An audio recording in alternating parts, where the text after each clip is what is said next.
the Friday Night Smackdown watch along. Give me a sec.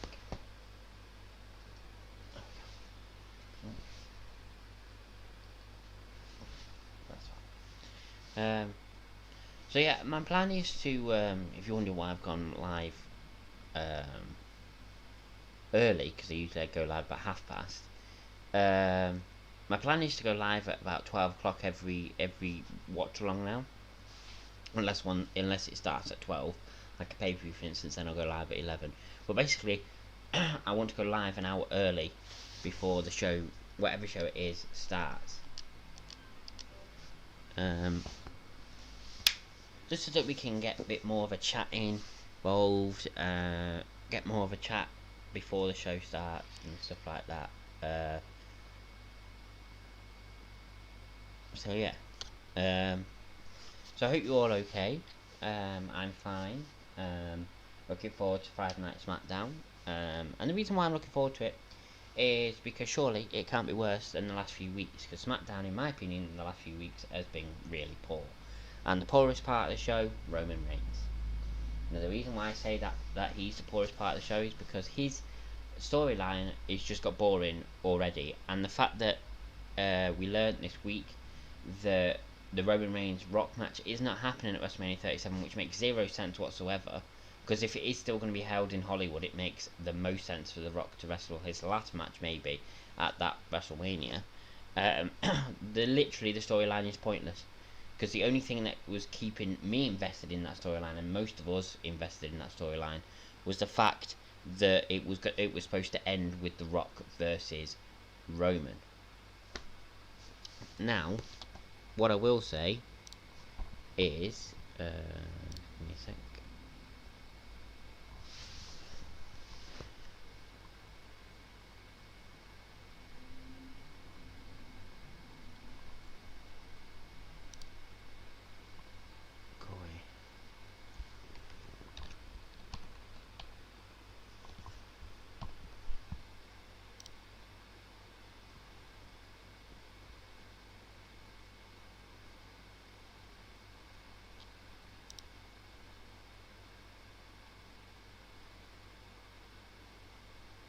Sorry, my PC seems to have started going really slow. I'm trying to just do something.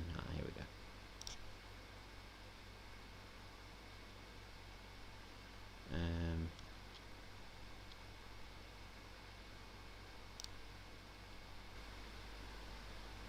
Sorry, my PC.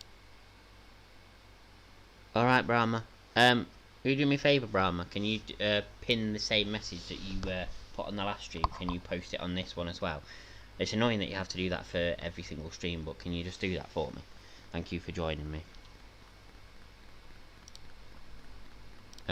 Anyway, but just before you join, Brahma, I was saying that I want to go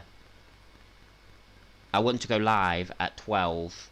Oh, well, I want to go live an hour before every show now. Instead of half an hour, I want to go live an hour before, just so we can chat a bit more. Because it's all rushed, because obviously I go away for about 10 minutes before the show starts to go and get my food and stuff. So yeah, right. Anyway, let me just.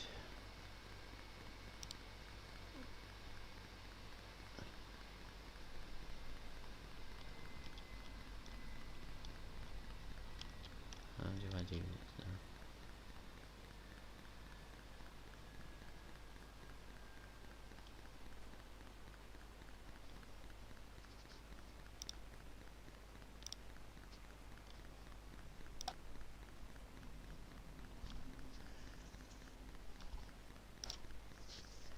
Sorry, my PC's going really slow with my food and stuff, so.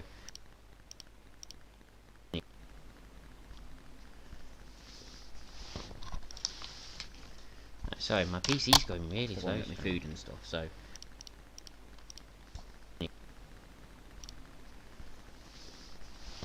Merry Christmas! Sorry, my PC's Merry Christmas! So, my dog has had a poo. Thank you for the follow. Merry Christmas! Sorry, my PC's Merry Christmas! Alright, calm down. My dog has had a poo. Thank you for the follow.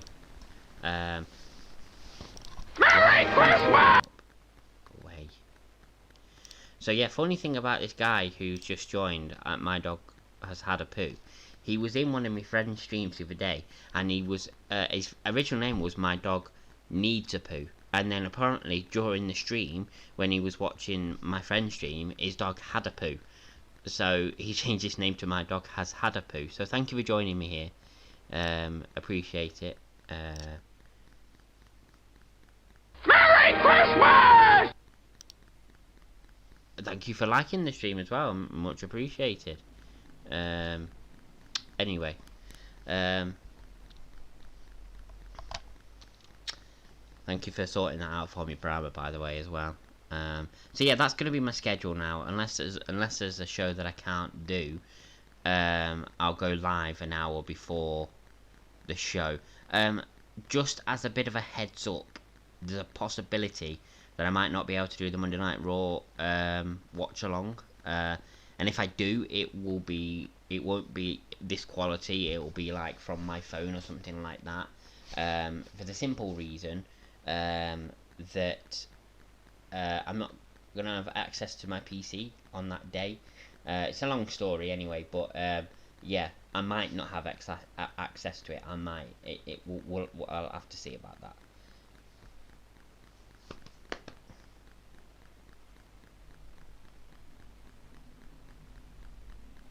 Thank you, Brahma, by the way.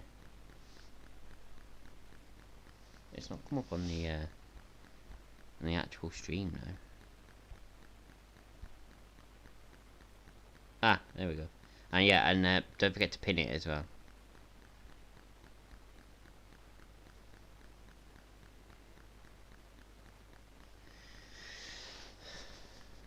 But yeah, so we'll get to the preview very soon. Won't let me pin. Let me see if I can do it. Pin comment. Right, I've done it. I've done it, Brahma, but thank you. So yeah, we'll get to the preview of the show in a minute. Yeah, we'll get to the preview of the show in a minute. I don't actually know what's supposed to be happening on SmackDown. I've not heard anything. Like, I know obviously that Roman Reigns is going to be part of the show, and when they showed the advertisement for SmackDown during Raw, they literally didn't give anything away. It was literally just, oh, what's Roman's next move going to be? But obviously there'll be some sort of well, I'm interested to see what Jey Uso has to say about being attacked by Roman. That'll be interesting. Obviously the rivalry between Kevin Owens and Roman will resume as well. So yeah, we'll see what happens. I hope that it'll be a good SmackDown, because the last 2 weeks have been absolutely fucking awful. Did you watch? No, I didn't. Brahma. When I do watch Robocop, it'll be I'll live stream it so you can see my reaction to it and everything like that, and it'll be on Dailymotion. But I've not heard back from Dailymotion yet, as far as becoming an advanced partner, because I need to be an advanced partner on Dailymotion.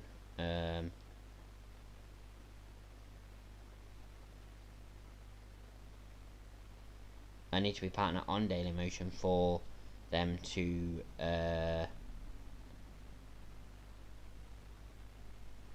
no, that's not what I want. For me to be able to live stream from Dailymotion, but I haven't heard anything from Dailymotion yet. But when I do know, I will let you all know on Facebook, and then if you just follow me, Tom Burns, on Dailymotion, you'll get I don't know if there's a way to turn notifications on that, but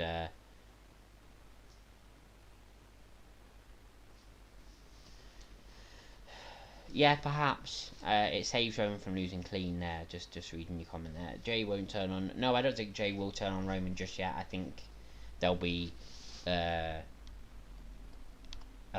build up to it.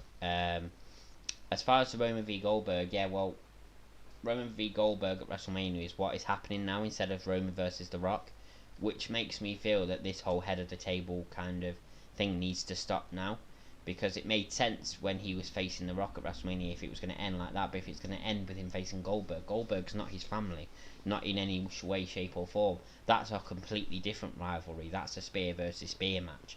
They don't need to be building that up as Roman being head of the table and doing this and doing that. I think they need to end the head of the table storyline at Royal Rumble and then start building the Roman Reigns versus Goldberg match, spear versus spear. Keep Roman a heel. I'm not saying turn him back face. Keep him a heel, but they need to end that storyline for now, and then start it again when the match between The Rock and Roman will be in the works. And a lot of people are saying it's never going to be in the works. It will be in the works because The Rock has already stated that he wants that match. He wants to face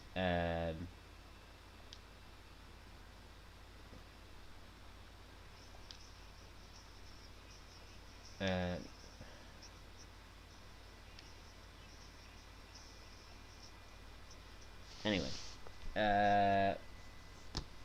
Yeah, so it makes no sense to be doing a head of the table rivalry when Goldberg is going to be involved. As far as what I want Goldberg to beat Roman, I think yes. I think it would be time for Goldberg. I think it would be time for Roman to lose. I think he's already getting boring now, so unless they do something to his character and change it up a bit and stuff like that, it's going to continue to be boring. So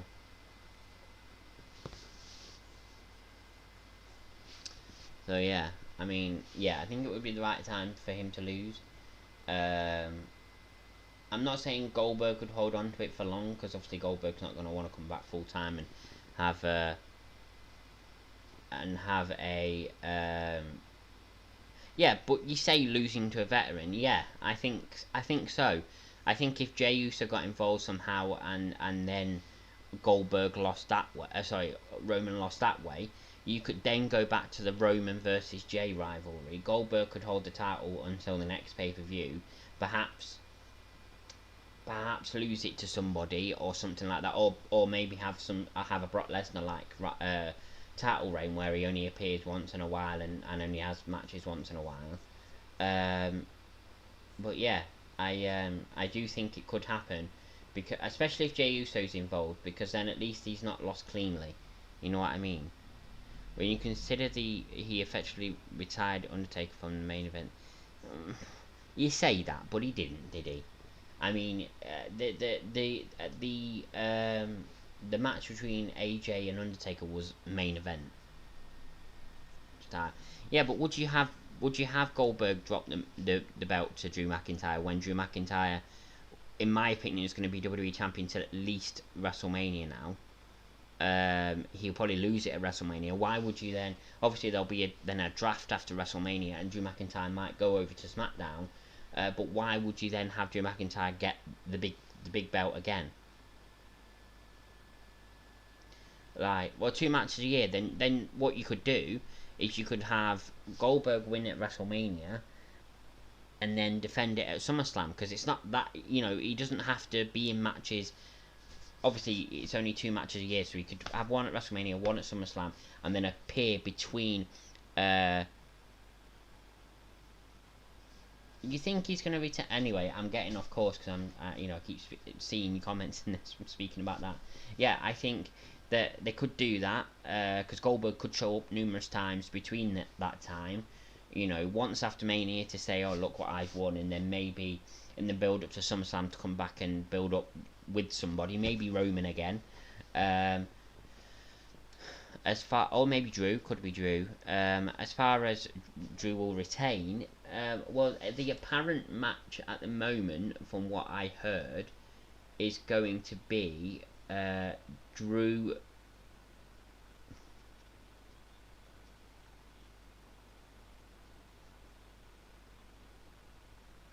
versus. It's supposed to be Drew versus Keith Lee versus Brock Lesnar. Apparently, if Brock Lesnar does make his return, which he's not even under contract with WWE at the moment, so I don't see him making that return. But who knows? You know, you never say never with WWE. Yeah, Drew versus Brock, but apparently Keith Lee's going to be part of that match as well, from what I've been reading. But then I did read something else then that said that Vince was saying that Keith Lee needs to improve his in ring work. Bullshit. Keith Lee is one of the best things about WWE. Keith Lee is one of the best things about WWE at the moment. You're not sold in Brahma, but a lot of people are, and everybody's entitled to their opinion. You know what I mean? So I think that Keith Lee could well be a massive part of WWE's future. He doesn't need to improve his in-ring work. For a big guy, his in-ring work is absolutely amazing. He's got some moves in his arsenal that are powerful moves, and then he's got moves in his arsenal which a cruiserweight should be doing, like moonsault and you know, that kind, and the suicide dives and that kind of shit. So I think Keith Lee's the best thing about WWE at the moment. And I would love for him to get a WWE title run at some point. Is WrestleMania next year too soon for that? I think so. I think he'll get a taste of it, and then Brock Lesnar will perhaps win, and then we'll have a Brock Lesnar Keith Lee match at SummerSlam where Keith Lee will beat Brock. I think that would be a fantastic way to go with that. I think I agree with that. I think Drew is certainly the top guy for now. But then if you think about it, if Drew was to lose the title at WrestleMania to, say, Brock Lesnar, with Keith Lee involved in the match, Brock Lesnar doesn't have to pin Drew. Drew could just lose it with Keith Lee being the one that's pinned. Although, would you have Keith Lee pinned? I don't know. But Drew could then be drafted to SmackDown, as you have said, face Goldberg at SummerSlam, beat Goldberg and be the Universal Champion, and then there you go. Yeah, he could be the top guy for the next 4 or 5 years, but I don't think he'll be in the WWE Championship picture for the next 4 to 5 years. He'll swap between the Universal and WWE Championship picture. He'll definitely be in the main event picture for the next 4 to 5 years. Definitely 100%. I think Vince McMahon is completely sold on Drew, and a lot of us are sold on Drew. I think he's fantastic. For a big guy, he's pretty agile. You think AEW could end up signing Brock Lesnar? Well, here's the thing with Brock Lesnar. Brock Lesnar, all he cares about is money. He has no personal feelings towards WWE. It's not like he loves WWE and he's not going to betray WWE. He couldn't give a shit about them. If AEW say, look, Brock, we want to sign you. We want you to have a couple of matches with, say, I'm just trying to think of somebody. John Moxley, for instance. Brock versus John Moxley would be a great match. If Brock was willing to have like a hardcore match or something where there would be a lot of blood and stuff like that, which I can't see he wouldn't be up for that because he used to be a UFC fighter. So he used to bleed all the time. So I can't see him being opposed to that. Maybe him versus Kenny Omega, another great match that could happen. Maybe Brock Lesnar versus Hobbs, another great match. But if AEW offer more money to Brock Lesnar than what WWE do, because AEW could easily beat WWE in terms of, or easily compete with WWE in terms of how much money they would give Brock Lesnar, because AEW have got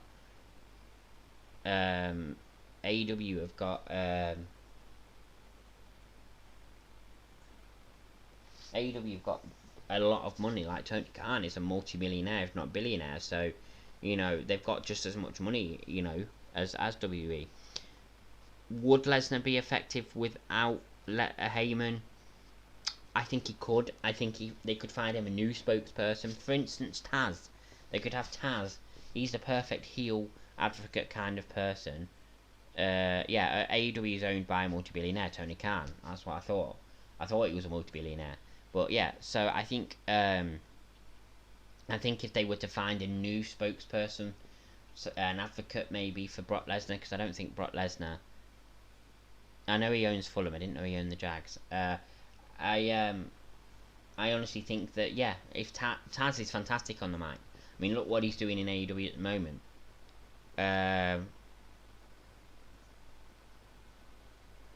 So yeah, I think Taz could well be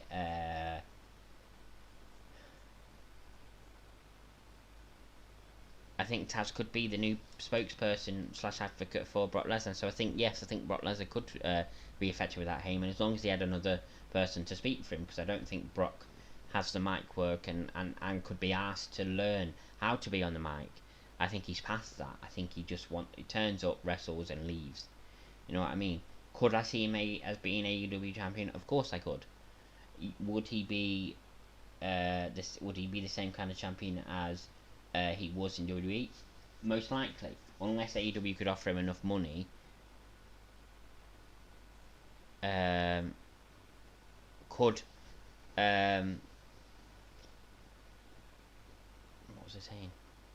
Yeah, like AEW champion. Unless AEW could convince Brock Lesnar to do more matches, could I see Brock Lesnar in AEW? Could I see him as AEW champion? Yes, of course I could. And could I see him wrestling more matches than he did in WWE as champion, WWE champion and Universal champion? Yes, I could, because I think AEW could offer him more money and Lesnar would do it, because that's all Lesnar cares about. Heyman could move to AEW. Could I see that? Not at the moment. With the way he's involved with Roman Reigns, no. As soon as Roman Reigns turns on Heyman, because it will happen at some point, or maybe the other way around, I think Heyman could go. Would he go? I don't know. I think Heyman's in a pretty comfortable position at the moment where he literally can just come and go as he pleases, and he gets paid a lot of money for it. I think he's comfortable. I think he has a lot to do with the backstage in WWE as well. So I don't think he would go, but there is every chance he could if Brock does. Getting Lesnar would be a huge, yeah, it would be, yeah, and Lesnar wouldn't go to AEW and not be champion. That would be in his clause, I think. But yeah, I mean, this is all speculation at the moment. We have no idea what's going to happen. But yeah. So anyway, let's get on to our SmackDown preview, because I've only got 10 minutes until I need to go and get my food. It should only take like 2 minutes for us to look at this preview. Right. So SmackDown. Not predictions. Well, I suppose it's the same kind of thing, innit? Preview. Yeah, he was fired from the producer role, but I still think he has some sort of role backstage, because I don't think he just is an on-screen personality. I think he is still highly respected backstage, and I think he has a lot to do with the backstage stuff. Not maybe as a producer, but something else. I think he does. Once this angle ends, then AEW may well make it, possibly.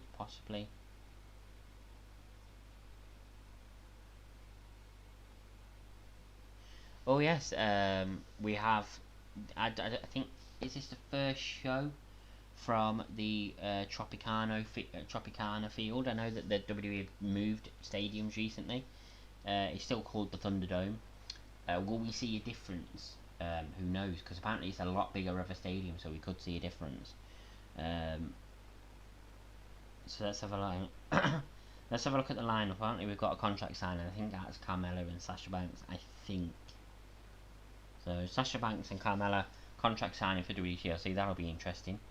Intercontinental Champion match versus Big E. Sami Zayn versus Big E in a non-title match. Montez Ford versus Dolph Ziggler.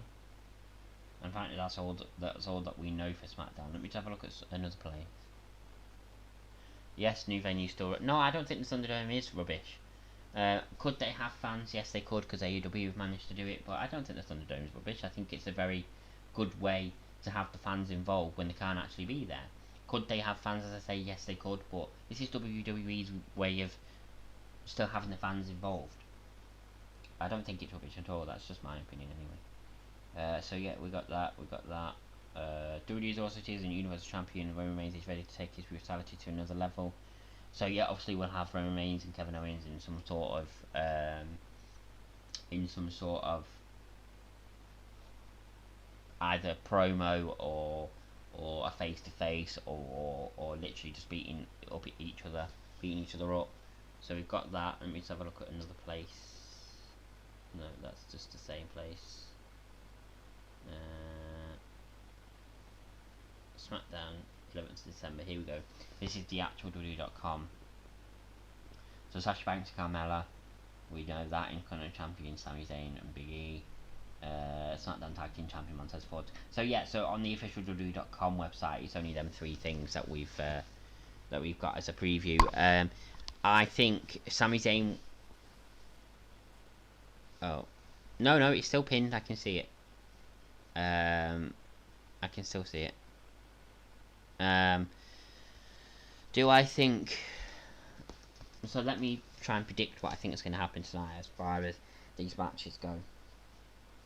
I think Dolph Ziggler will win against Montez Ford. Alright, John. Do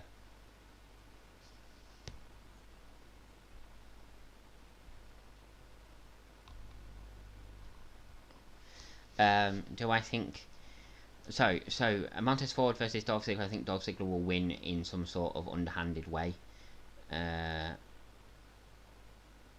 And the same goes for Sami Zayn versus Big E. You look at that match and you think, oh, Big E's got that in the bag. But no, I don't think he does. I think that Sami Zayn will once again... I think he will... once again, I think Sami Zayn will win in unhanded way again. But I don't want that to be the whole and the way the whole of SmackDown goes, because it's kind of been the same over the last few weeks. I hope that they do something different. So yeah.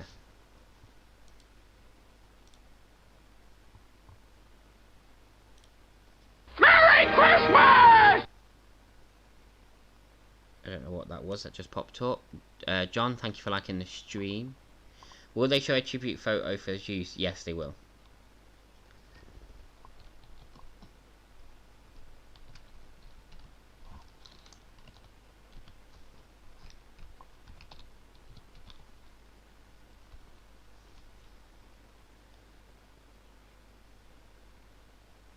I think they will do that, yeah.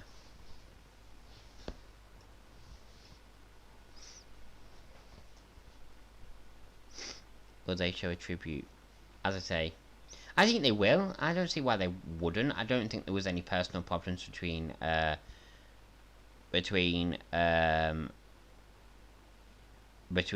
and WWE. I don't think there was any major personal differences where they wouldn't do that.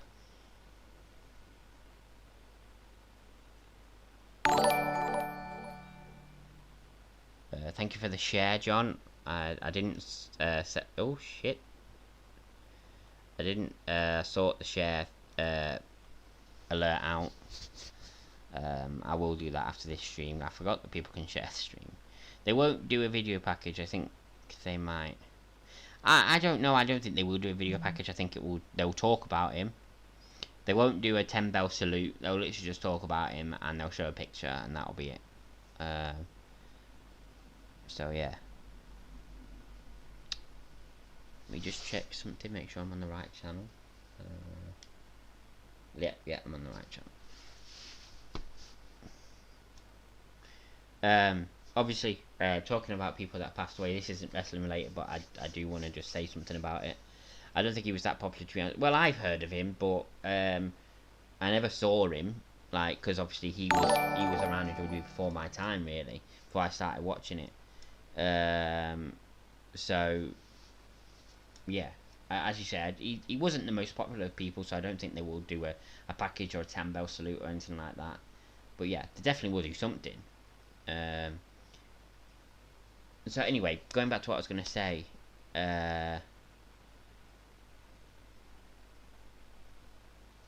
So what I was going to say was,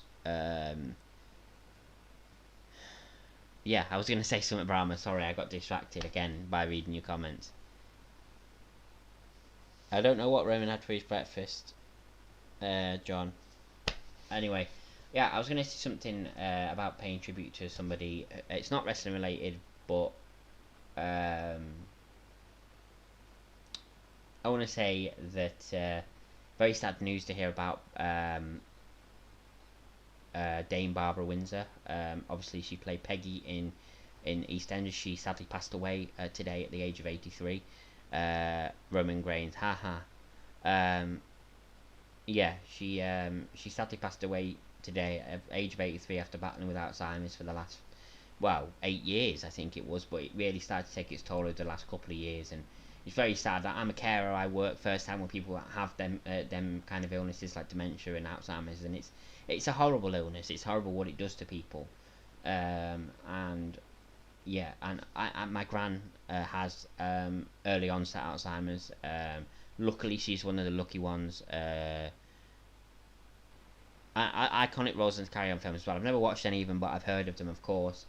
But yeah, I just think it's very sad news. I kind of expected it because from what her husband had said, she got really bad. So as far as the Alzheimer's go, so I kind of expected to hear any day now that she'd passed away. But very very sad, very sad news, and it's such a shame that this illness has taken her away, and yeah, very very sad. But that's enough with the sadness. We'll get on with the positivity. In a couple of minutes, I'm gonna go and get my food as I usually would. Thank you for the jokes, John. Try and cheer us up. Brahma, she did battle hard. Very sad to see a much loved, larger than life character. Yeah, exactly. And Baby Windsor. You mean Barbara Windsor? Babs Windsor. Yeah. She was a legend. Well, she is a legend. Always will be a legend, and she'll never be forgotten. And it was very sad the way she went. And of course, I don't watch EastEnders, but I remember her iconic death on EastEnders. It was very sad. I even cried because when I did watch EastEnders years and years ago, I've not watched it for God knows how many years now. But when I did watch it, she was one of my favourite characters. So. And I tuned in to see her character finally pass away, and it was very sad. I won't shy away from the fact that I did cry. But yeah, it was very sad, and then to hear that she's actually passed away in real life now, very sad indeed. But anyway, as I said, moving on to happier times. Smackdown tonight hopefully will be decent. Not an EastEnders fan, but I remember the Comic Relief crossover with Catherine Tate. Yeah, I remember that. It was very funny, actually. I'm more of a Corey. Yeah, I'm more of a Corey fan. I've been keeping up with Corey. I don't watch Corey religiously, but like Corey, obviously they have a YouTube channel, and I watch stuff on the YouTube channel. That's literally as far as I really go. I don't really watch full episodes. Of course, spoiler alert. Jeff has died now. Thank God. I'm glad that he's finally met his demise. I was wondering what was going to come of it.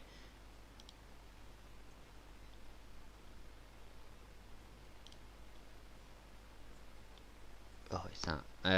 I was wondering what was going to come of him, but yeah. So that's happened. As I say, spoiler alert. But yeah, where she kept asking Peggy if she knew Chaz and Dave. Yeah, Andrew, I remember it very well. But yeah, thank you everybody who's tuning in today. I've literally not stopped talking. I was worried about going live at an hour early because I was like, will I have enough to talk about, or will I just sit here? Yeah, I want to see him right in jail, but he's gone one way or another now, so that's good. Yeah, I was worried about going live an hour early. I was like, at least last time when I went an hour early for AEW, I went an hour early for a reason, because I wanted to react to that Kenny Omega and Impact. But I thought tonight I'm going live and I don't have anything I'm not have anything prepared. Like I didn't have a video to watch or anything like that, and I thought, am I going to have enough to talk about? But obviously, because there's people been in the chat and stuff like that, and we've talked about a few different things, and we talked about the preview, I've had a lot of stuff to talk about. So it's been good to go live an hour early, and that is what I'm gonna do. I think they decided to kill him off as they couldn't do a lengthy drawn out scenes due to, well, yeah, exactly, yeah, I think it was for that reason as well. But yeah, I'm glad that you've all been there in the chat, and you know, it's been great to talk to you, and I am gonna go and get my food now and get sorted ready for the start of the show. But yeah, thank you all for joining me here tonight, and I'm looking forward to this show. And as I said, every day, an hour early, not every day, every watch along an hour early, I'll be going live now instead of a half an hour early. So yeah.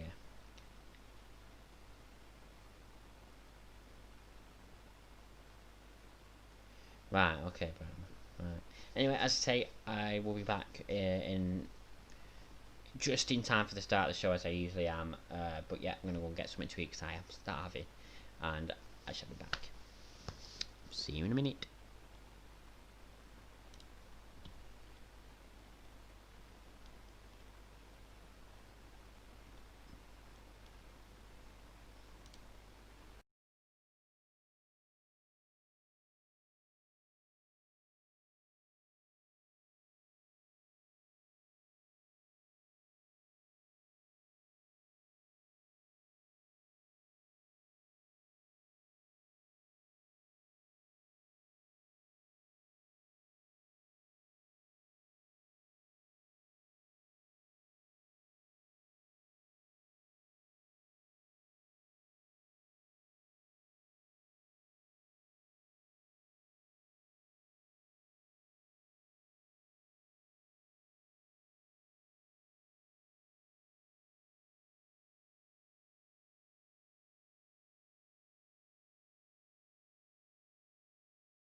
So we're starting off with the contract signing, I think, because Sasha Banks is on her way out.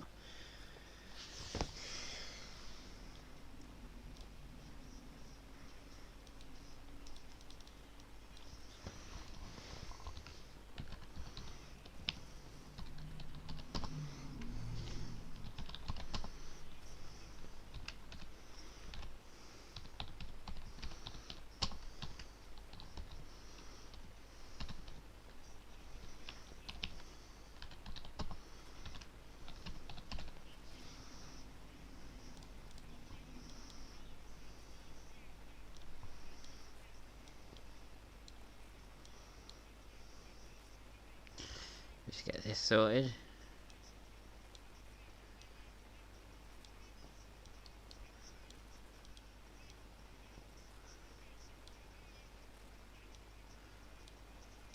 What hoping for? Yep, definitely Terence.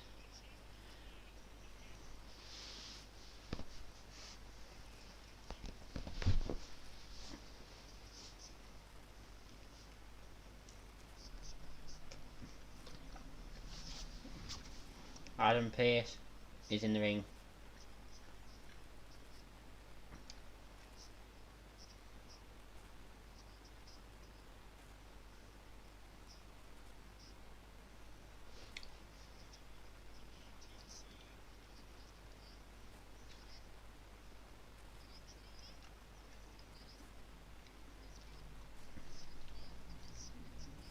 There's no contract in the folder.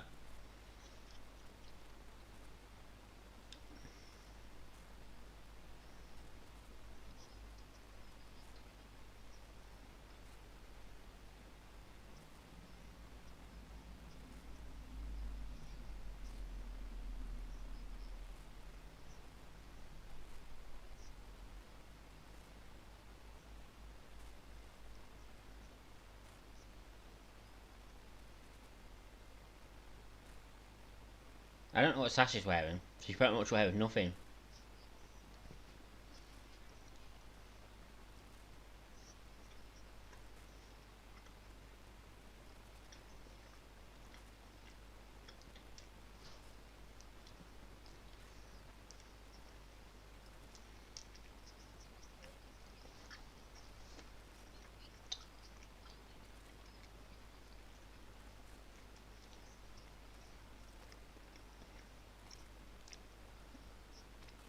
Yeah, I'm sure they won't be on bad terms for long.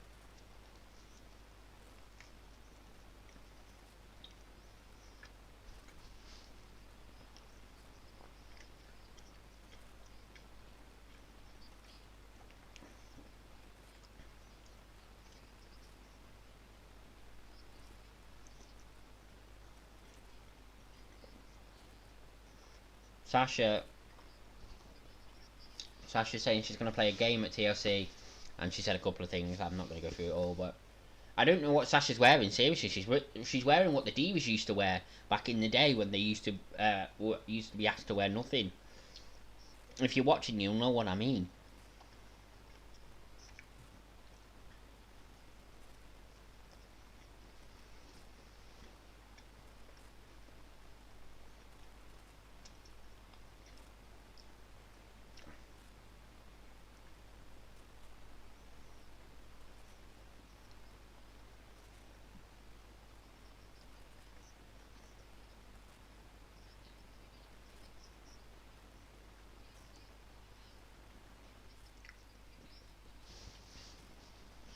Sasha saying she's the boss for a reason.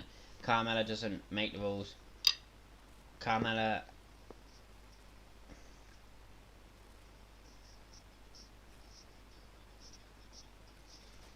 So tonight we get. Well, yeah. But it looks as if we're getting Sasha versus Carmella in the main event tonight.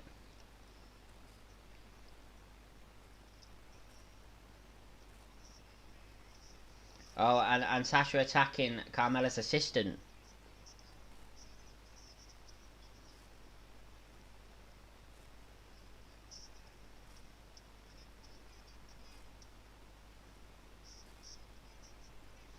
I don't know if that main event will actually happen, because we're supposed to be having it at TLC. But if we do have it tonight, it will be very interesting.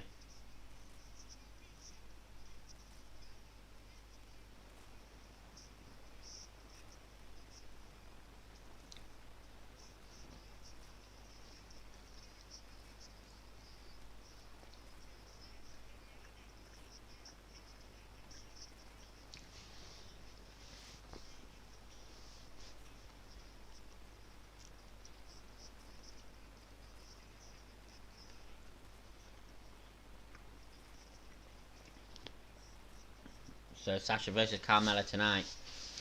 Decent way to kick off Smackdown, that.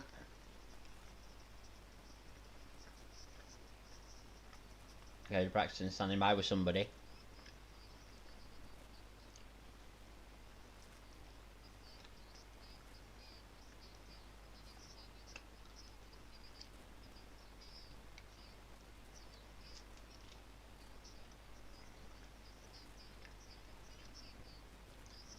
The Street Profits are here with Kayla.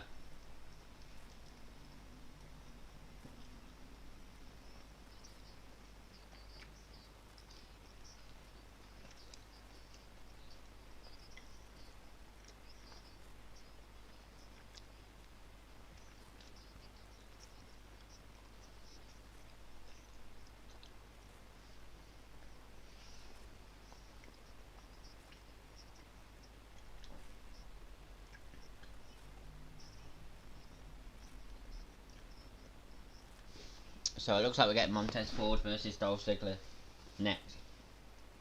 Obviously we'll have a commercial break in between.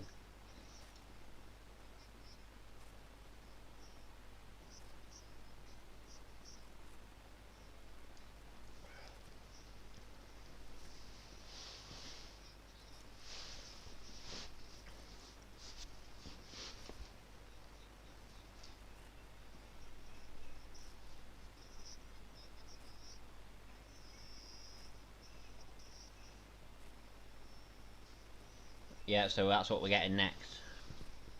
Should be a good match this, they're both decent in the ring. You know, should be a fun match. That's what I'll say.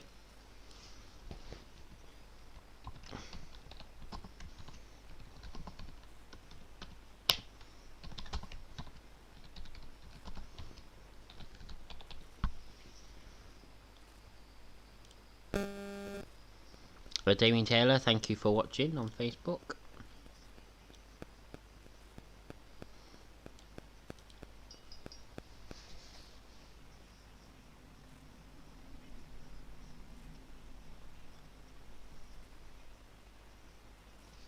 I put Monet's Ford. Oh, fucking hell, I'm an idiot. I hope I could fucking spell.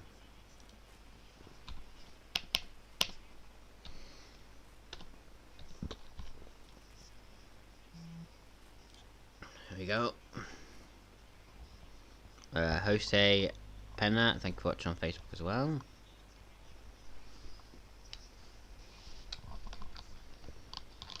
Yeah, commercial break. 10 minutes into the show.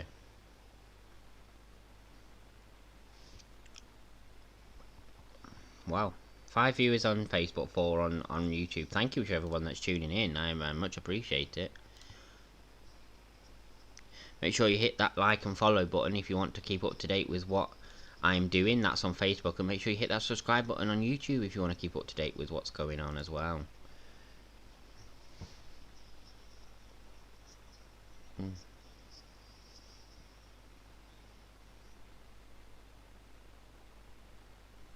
You know, 7 on Facebook now, 7 on YouTube. Wow. Thank you, everybody. Seriously. Get in the chat. Let's have a chat.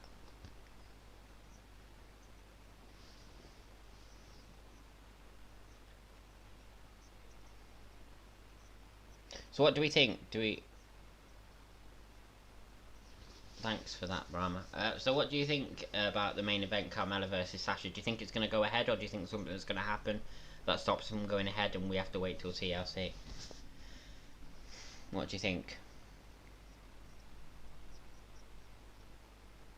Or do you think it will happen tonight and then at TLC it'll be a special sort of match, like a chairs match or tables match or something like that.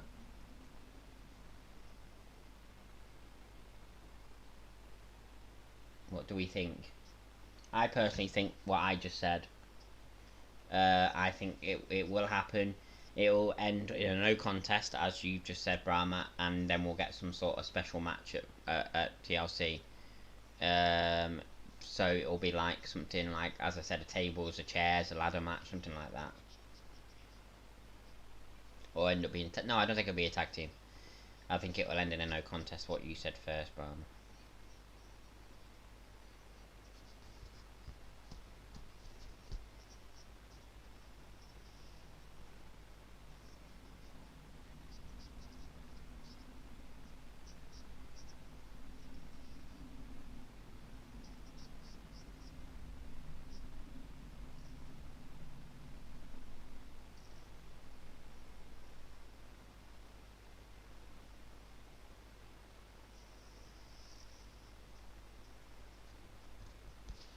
Ricardo Castillo, thank you for watching on Facebook.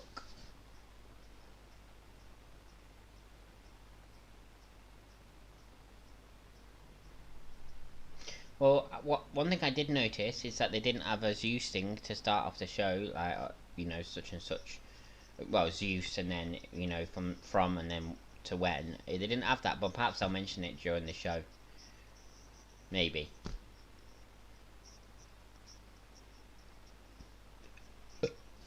So surely do something. I think it'll be very disrespectful if they don't.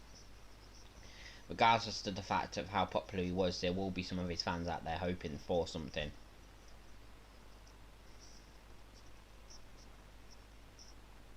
Right. This program contains flashing images. That means we're getting back into it.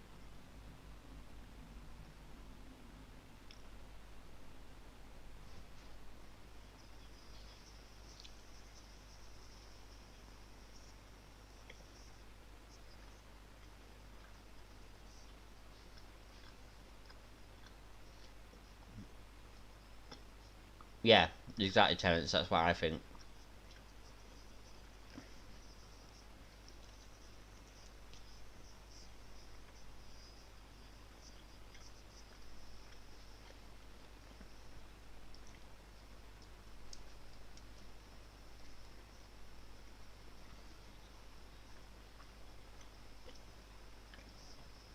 When they both have mics, they're gonna talk.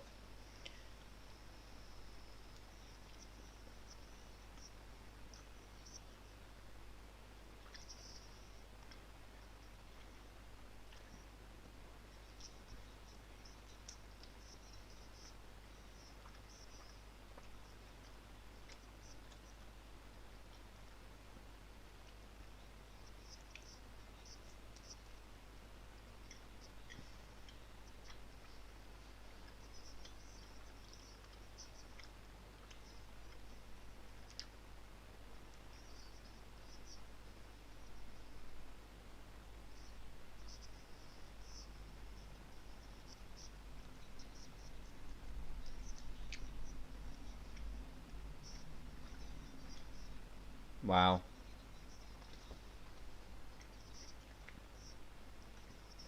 Dove saying the only thing funnier than my comedy is the Street Profits.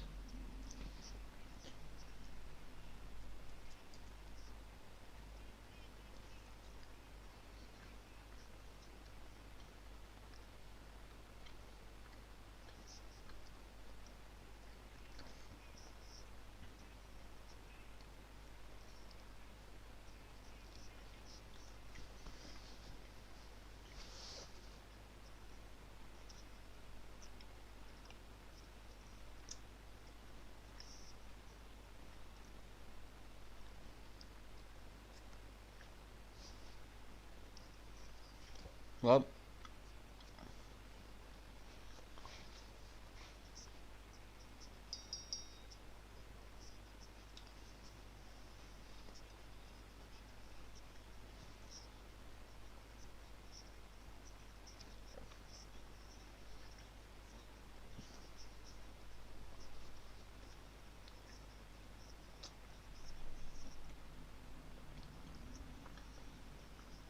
so I think Dolph will win this, but it won't be clean. He'll do it I think Bobby Roode will get involved somehow.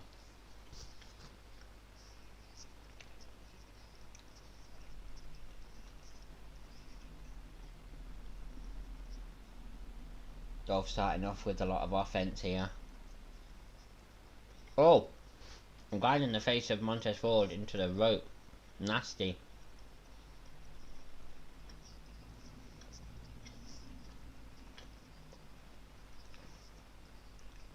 Only a 2. Dolph very confident going into this.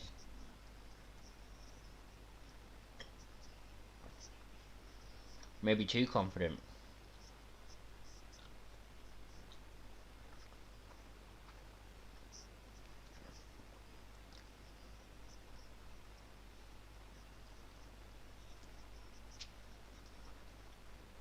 Yep.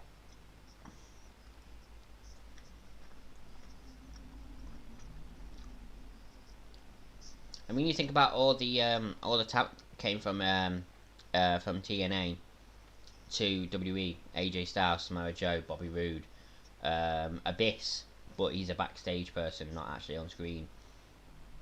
TNA lost quite a few people to WWE. That the guy that was in a tag team with Bobby Roode in TNA. Yeah, Austin Aries could have done so much more. James Storm, that was it. He came, he debuted in NXT, and then within a few weeks he was gone. Austin Aries, he's fantastic in the ring. It's a shame that he didn't live up to it in WWE. Well, WWE didn't use him properly, to be fair. Montez Ford catches Dolph. Face first into the turnbuckle goes Dolph, and then a drop kick from Montez Ford.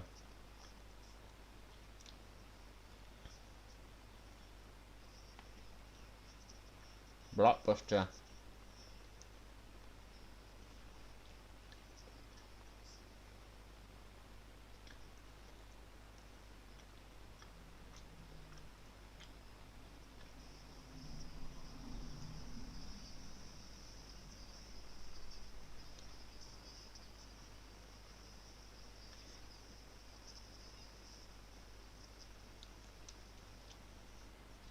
And we'll go to another commercial break.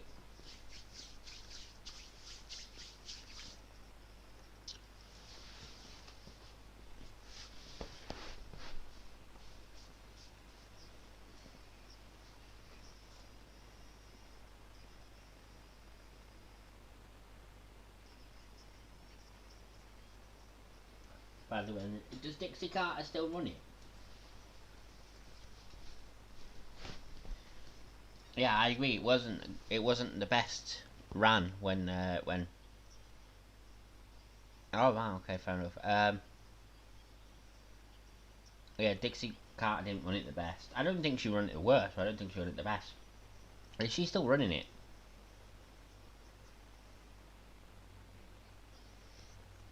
Right.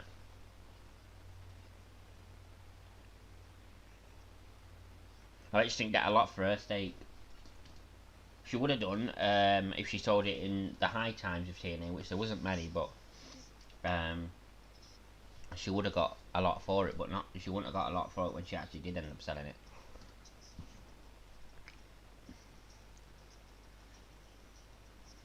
Um, there is the thing with Jeff Jarrett though, is yeah, he's on good terms with WWE, but that might not be necessarily because he sold his stake in TNA. It could literally be because WWE think TNA is a joke and don't see them as a threat, so they think, why should we be angry at Jeff for being in the joke of a company? Could be something to do with that. Most likely to do with the fact that he sold his stakes, but it could just be WWE not taking TNA seriously, or Impact seriously, which why would you? Maybe they will be taken seriously again if Tony Khan buys Impact though. Interesting possibility there. We could have 3 different companies um, vying for that top spot of biggest wrestling company. WWE still hold that, but AEW AEW are getting there. And Impact could be another one if Tony Khan buys it. We'll see.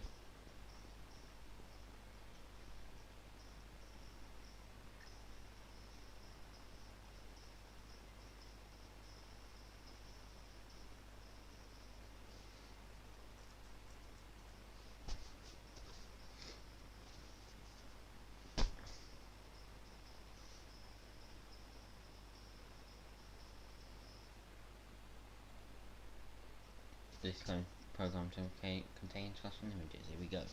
Back we go. Just take a break from my food, go back to it now.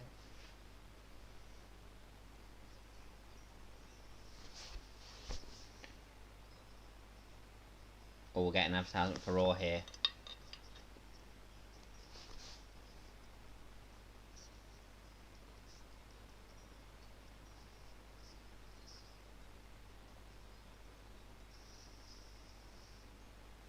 So we're gonna get a Firefly Funhouse on Raw.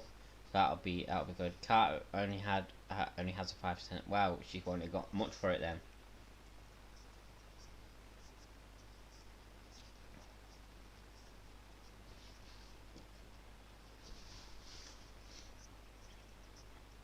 By the way, this new place looks no different than the old place. Literally, I can't see one difference.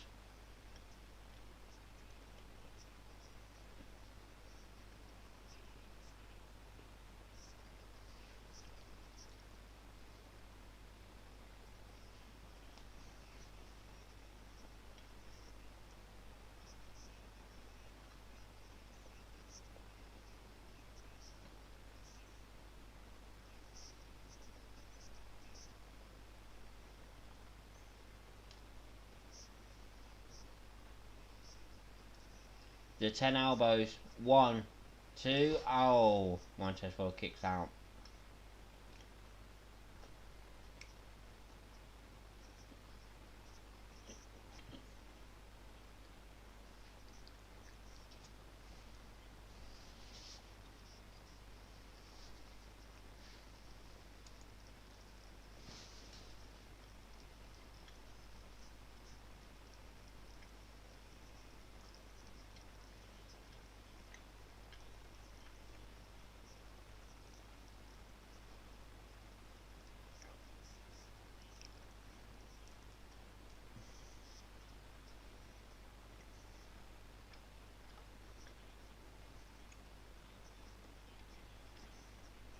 Oh, and net breaker by Dolph.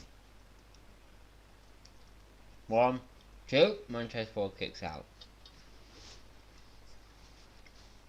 Dolph is in complete control here. Montez Ford's not even looking like he's gonna be able to do anything.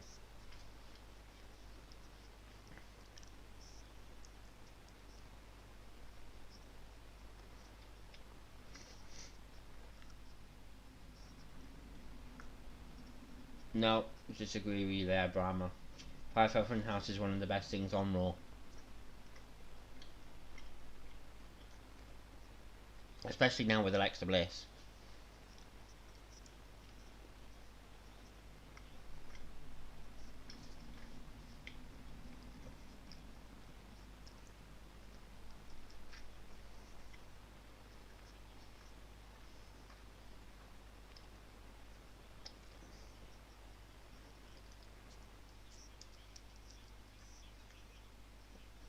Oh, what a clothesline from Montez Ford. Montez Ford getting back into it.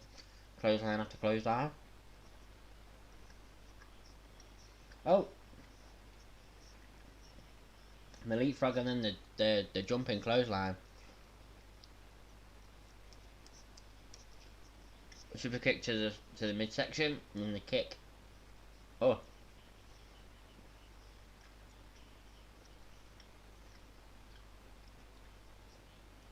Oh, what a back suplex.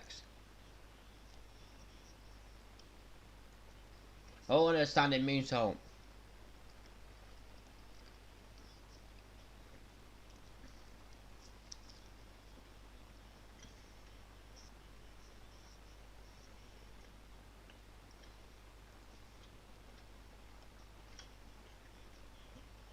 For the Faymaster, no. Montez Ford reversed it. Oh. 1, 2. It was a roll up from Dolph, kick out.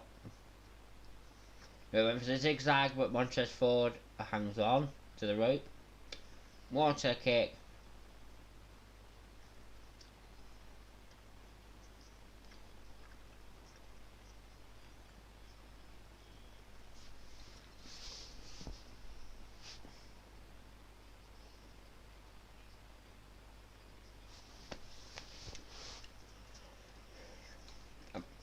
Bobby Roode just attacked Angelo Dawkins, which helped Dolph Ziggler get back into it. What a super kick! 1, 2, 3, and my prediction was right, word for word. Dolph would win through some sort of interference from Bobby Roode. That's how predictable WWE is these days.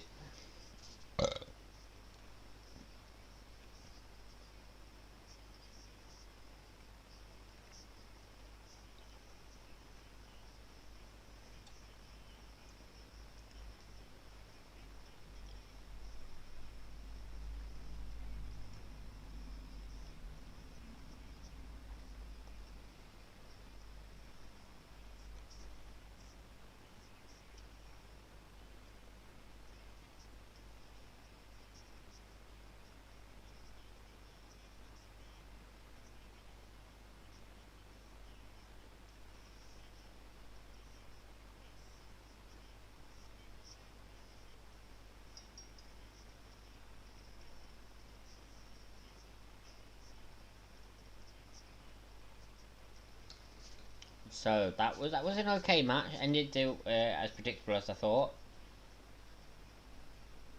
So yeah, a SmackDown Women's Championship match tonight.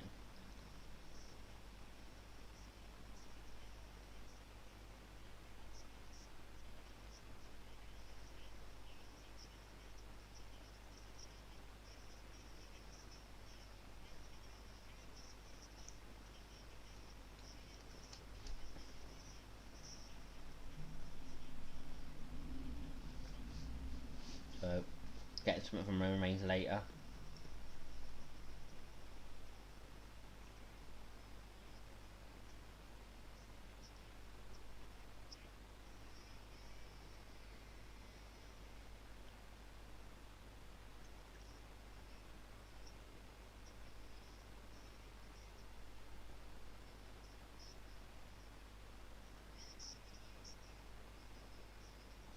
Sammy's complaining about merch.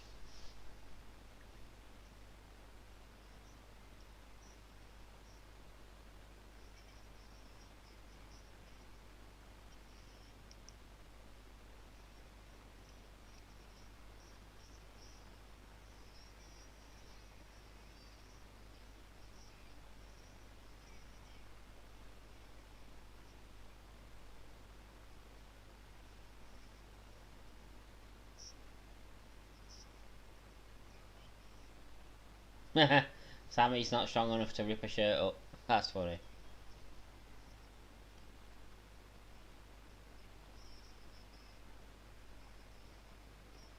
So we're getting Big E versus Sammy next. See what Big E's like on his own. For fuck's sake. Oh, bollocks.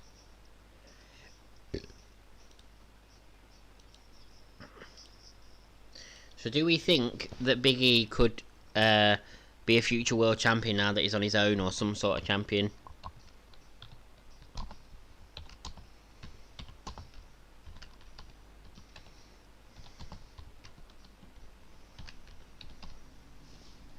I think so. I think he could be.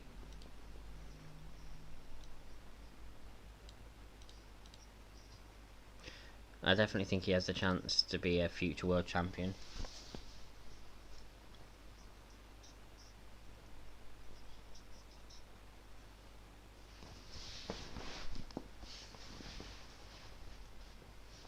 Where's my Pringle?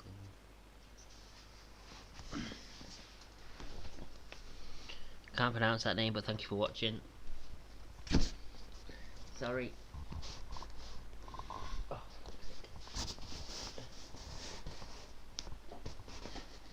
I don't know why my legs come off. For fuck's sake.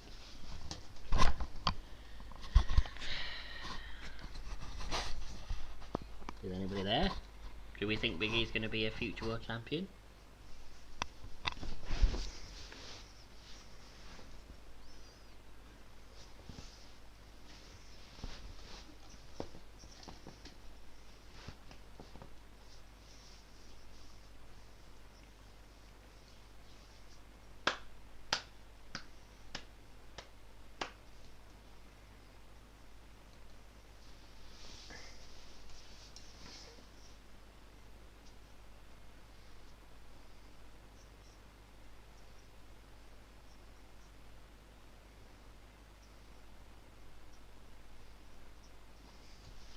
Should we get back into the show in a second? Too silly to me, but this is W.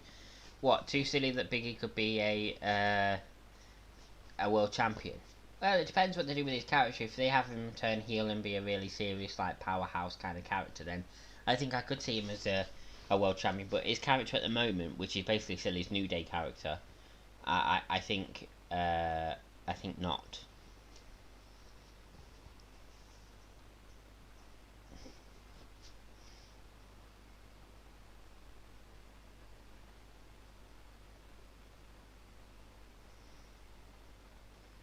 So in this match, I said that Sami Zayn would win, but by some sort of unhanded way, basically.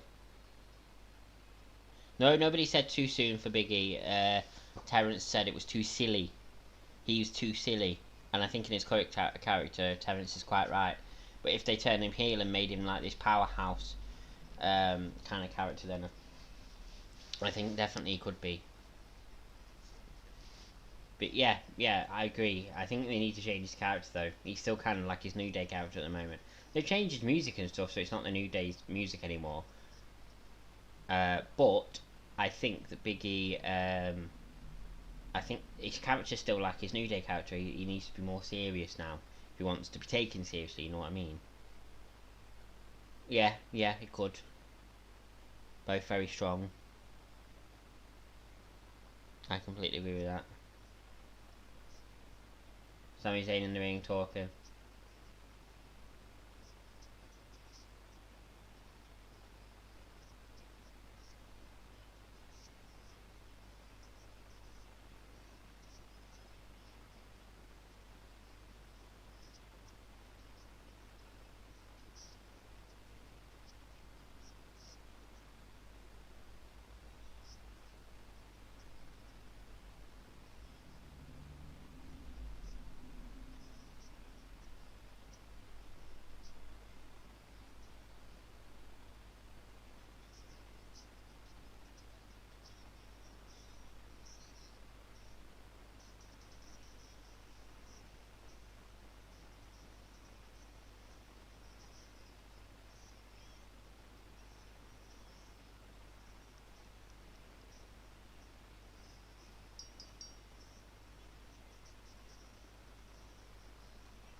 Yeah.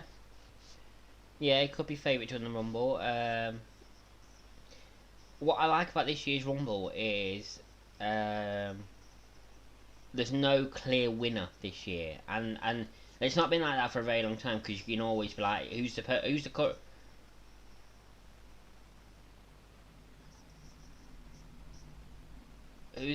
person they're currently pushing in WWE?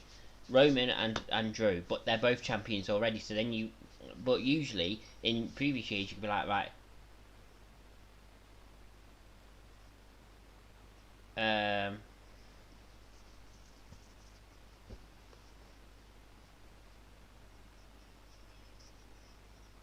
um, anyway, yeah. I think that like in previous years, it's like, oh yeah, this person is being pushed, like, and this person is being pushed. They're definitely going to win. That it's so obvious. But this year, it's not. Like, there's a couple of different, people that could win it this year, in my opinion. Uh, Christy Kadungog, thank you for watching on Facebook, and Ayati Fly Tickety, thank you for watching on Facebook as well.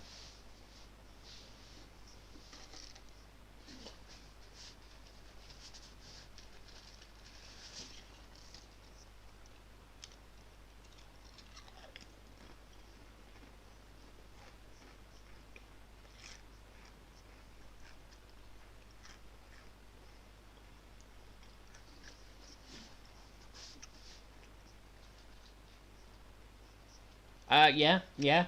I think all of them could definitely do it. Yeah.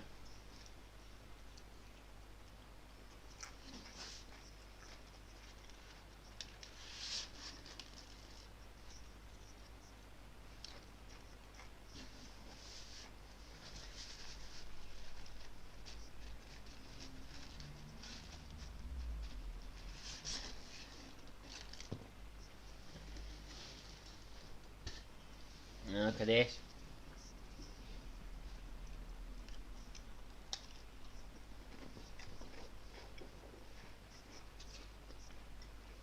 Biggie with a couple of punches. Sorry, Sammy with a couple of punches.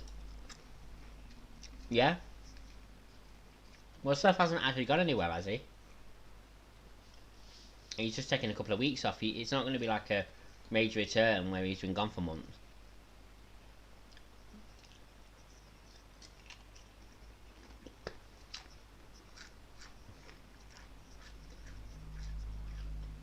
I do hope when Seth does return, though, after his break with, because obviously he's just had a kid, I hope they drop this Messiah character, perhaps turn him face again. I've had enough of the Messiah character. Well, yeah, I know that.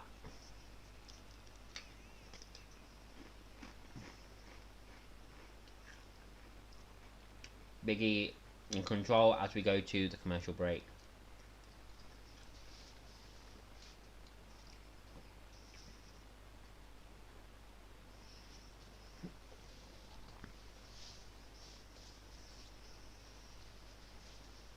Yeah.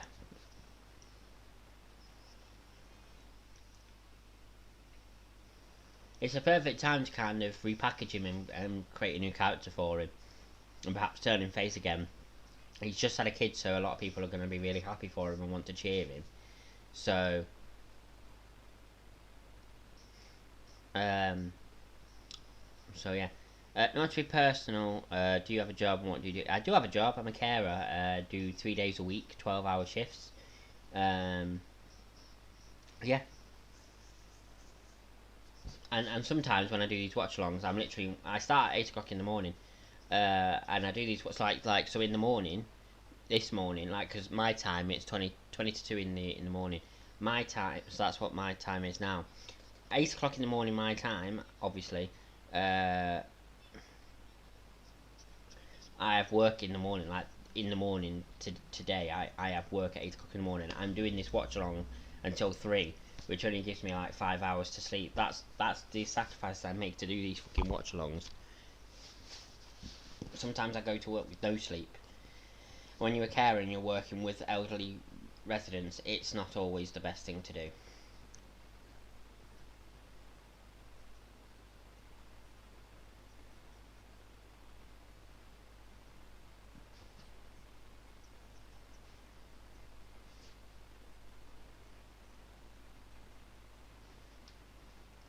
And for Charlotte in an intergender match, so maybe, could be, yeah. I think Ishrai might win the women's one, but it's a good shout there for Ishrai, yeah, could be. I think Rhea Ripley has a chance as well. Maybe Shayna Baszler, because she didn't win it last year, she was supposed to.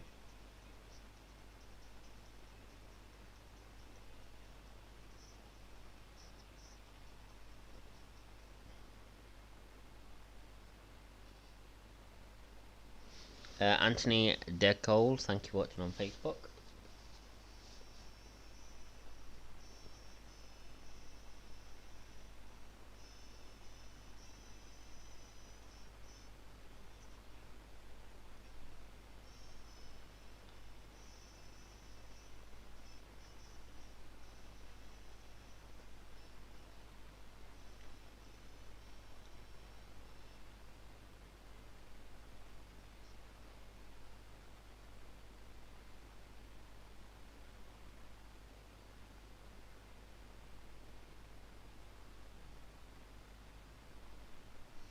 We're going to be getting back into this in a minute. Back to the Sami Zayn Big E match, which was pretty decent before we left, and Big E just taking control, so let's see what we're coming back to.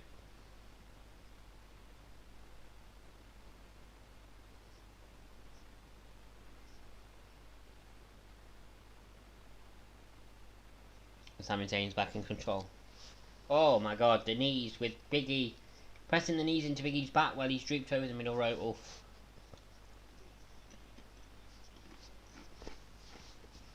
Oh.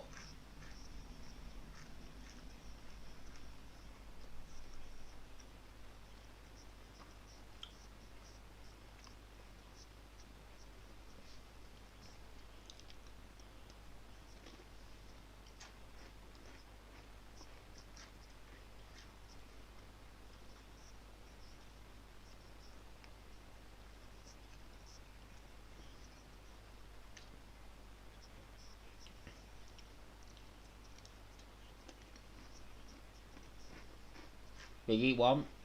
Big E kicks out at 1.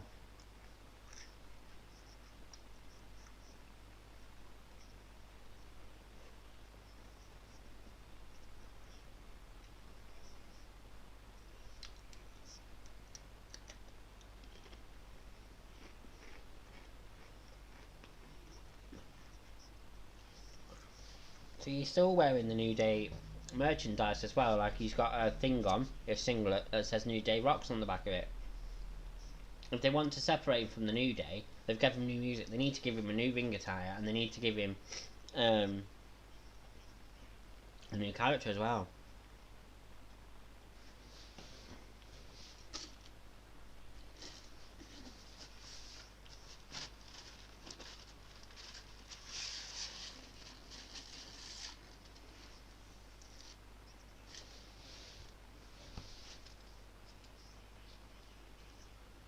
Big E, belly to belly.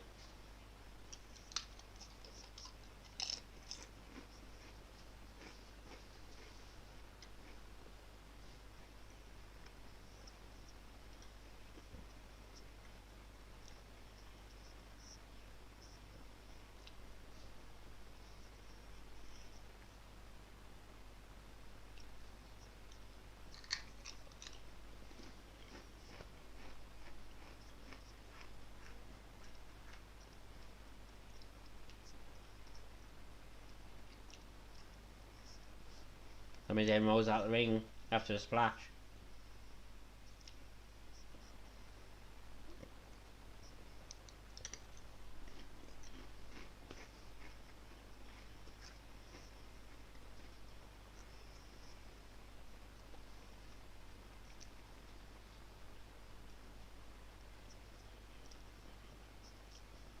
One, two, Big E kicks out.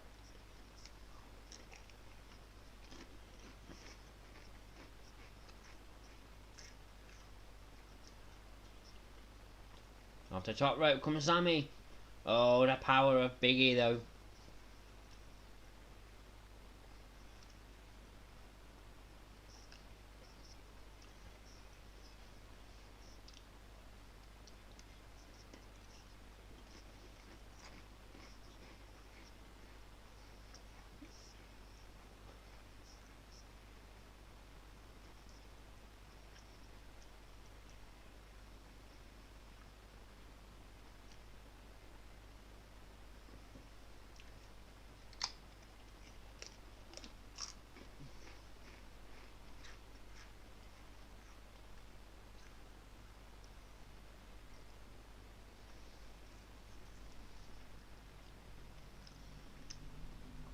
He just, Sammy just slapped Big E, and I don't think that was a good idea.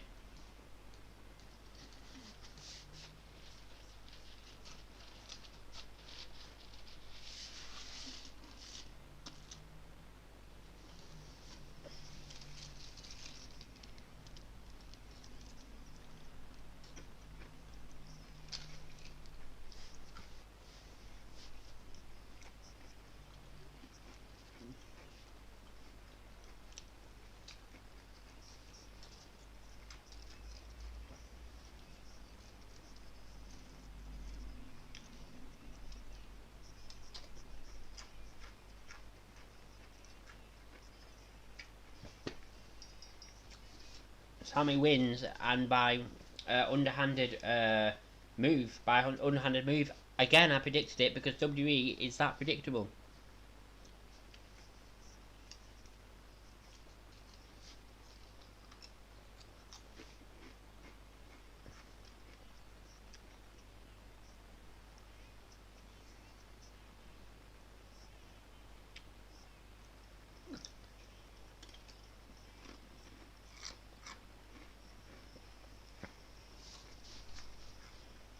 So Sami Zayn went under the ring. He came back out the other side. Big E was holding his leg. Sami kicked Big E in the head a couple of times. Made Big E loosen his grip at the let go of Big E's leg. So Big E.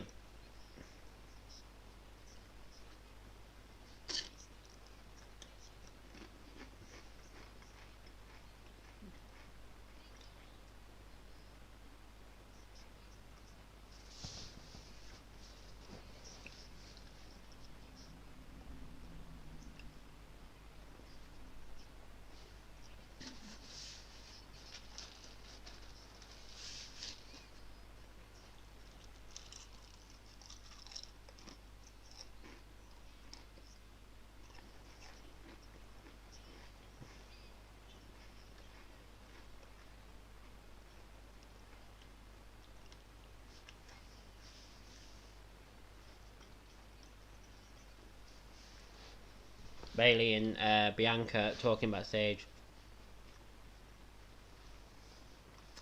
I think he could win the World Championship, Terence. But we all have our opinions, right?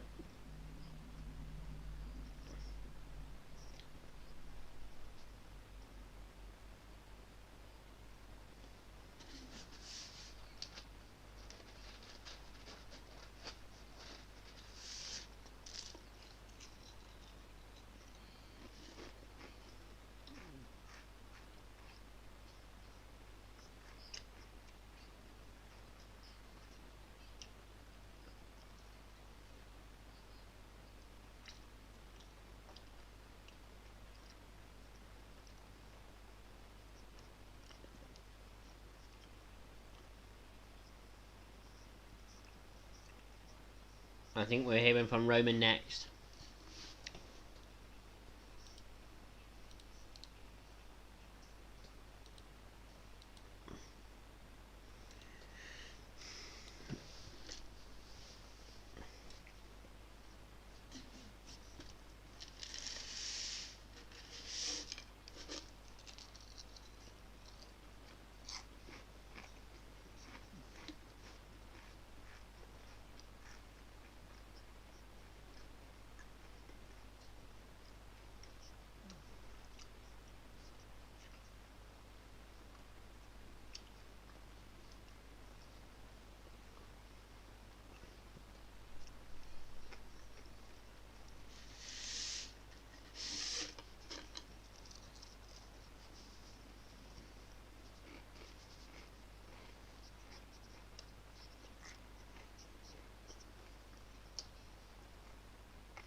I'm not going to put Roman Reigns promo on the thing yet, just in case it isn't what we're getting next, but it looked like...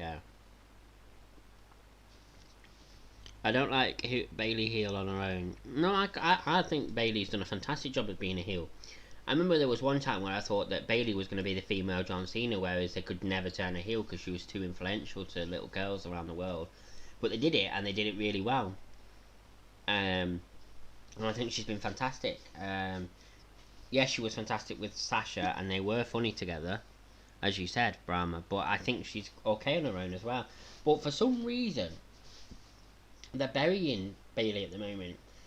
Since she's lost that championship, she has not won a match and was eliminated first at Survivor Series, and a captain is never eliminated first. And of all people to eliminate her, it was Peyton Royce. I'm not saying Peyton's not good, but they're burying Bailey at the moment, and I've got no idea why.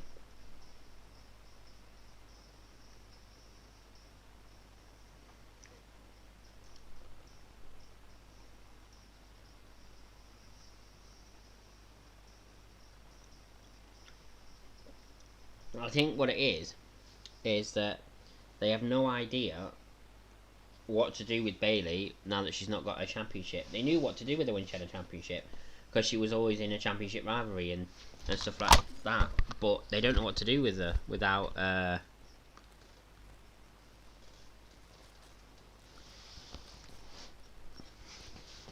Yeah, could be that, but we shall see. I think what I think is it would be pointless to bury.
I think Carmella is better as a heel than she is as a face. Don't get me wrong, I liked her with R-Truth. I thought they were fantastic. But I think on her own she needs to be a heel, really. I love Asuka, but eventually when the other three return, she won't be in the main event title. No, I disagree. I disagree. I think I disagree. I think Asuka. I think they're properly invested in Asuka now, and why wouldn't they be? She's probably the best woman they have in the ring. So I think she will keep the championship even when the others do return.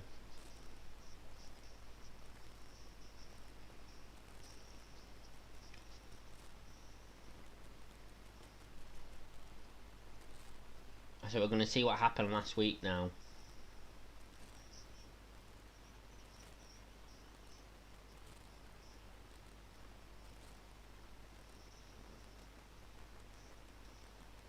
Um, Charlotte, yes. Becky, yes. Ronda, difficult one that. I'd love to see that match. So Asuka versus Ronda. Yeah, she is. Yeah, they are building a return up. Stephanie McMahon said recently that they're building a return up.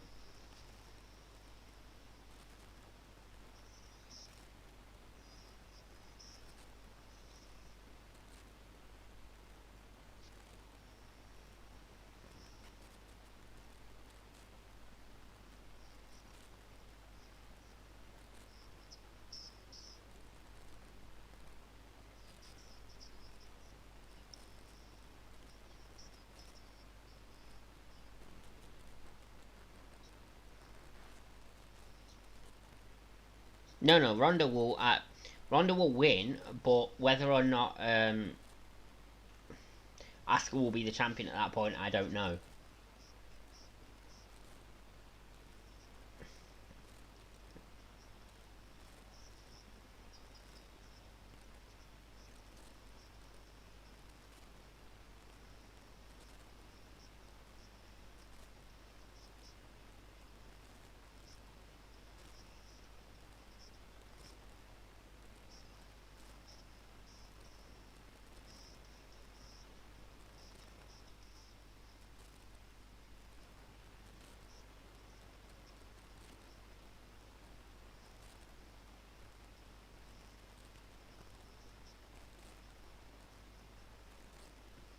We're still seeing what happened last week. I mean, in fairness, only her loss at WrestleMania 38, she wasn't made to look weak or beat. The thing was, Ronda was never supposed to take that pinfall. Becky fucked it up. Becky was supposed to tap Charlotte out. She was never supposed to pin Ronda. It was a massive fuck up on Becky's part. In my opinion, it's kind of tainted the possibility of another women's main event unless it's a massive, massive, like big box office main event, which I don't even know who could be in that. So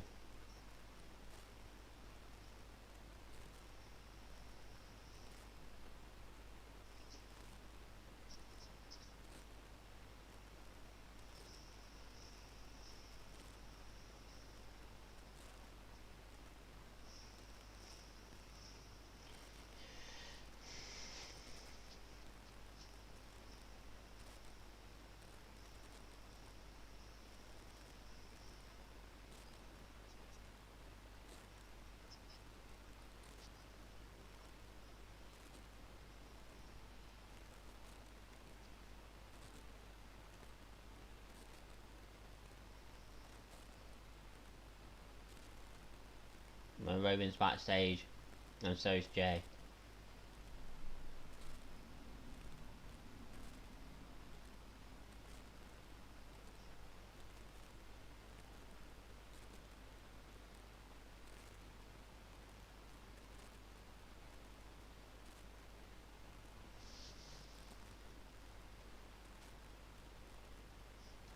I think intergender matches are good as long as they're planned and done well. There comes Kevin Owens anyway.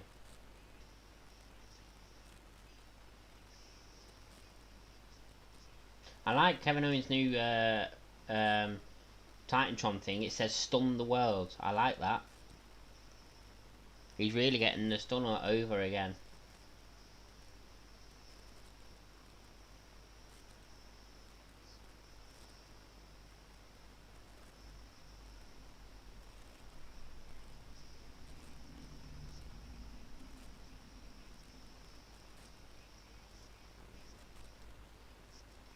Kevin Owens getting a table, a chair, and now I'm guessing a ladder.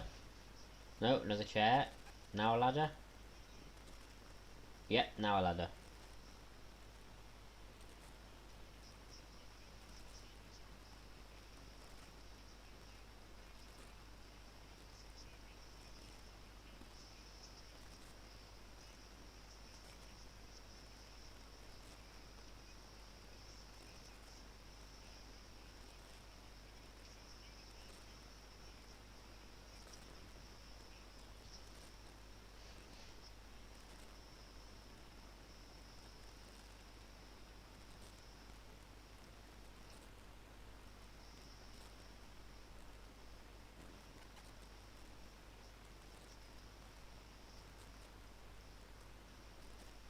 Now we're going to hear from Owens.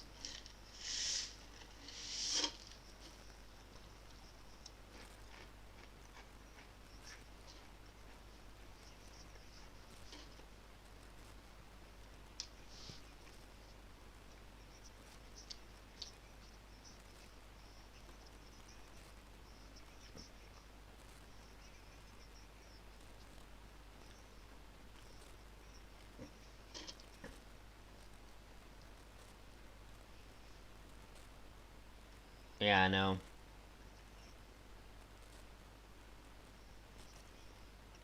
I know, Terrence. It is a creepy stare.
Kevin Owens basically introducing Roman to tables, ladders, and chairs, the objects.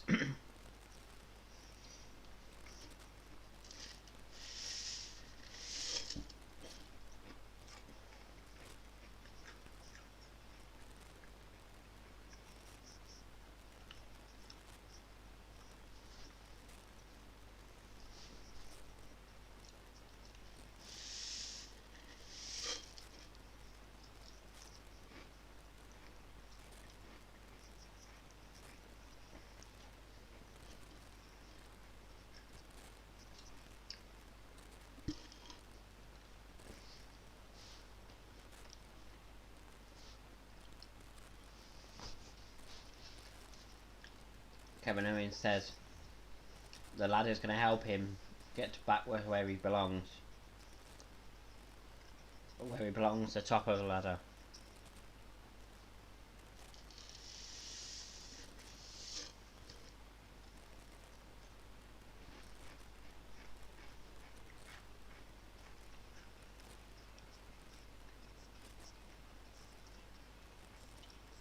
Jey Uso assaulting Kevin Owens, and we saw this coming. Predictable again. Everything about SmackDown at the moment is predictable. That's why I'm finding it boring at the moment.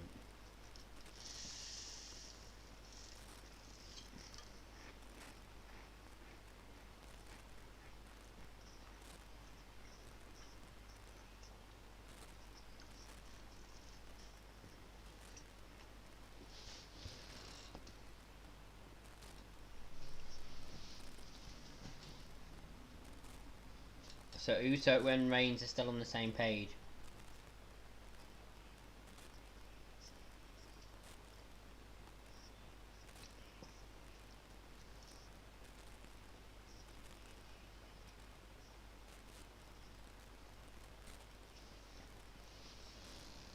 And now KO attacking Jey Uso, getting back into it. Oh, chucks Uso into the ladder.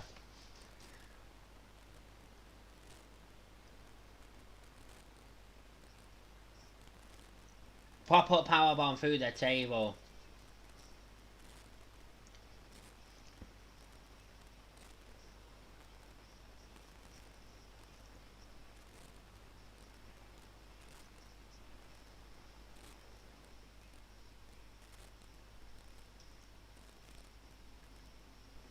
Now Roman Reigns is here staring down Kevin Owens on the ramp.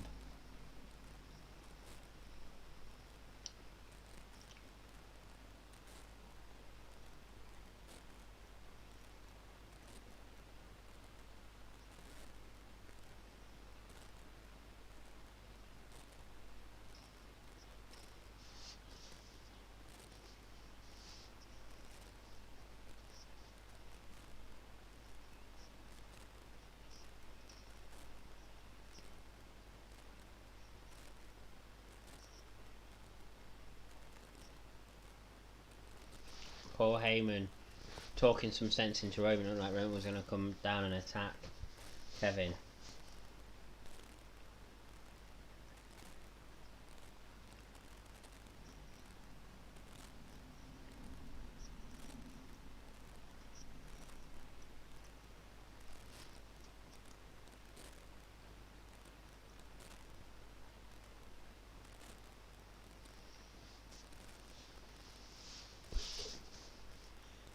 And Roman is gone.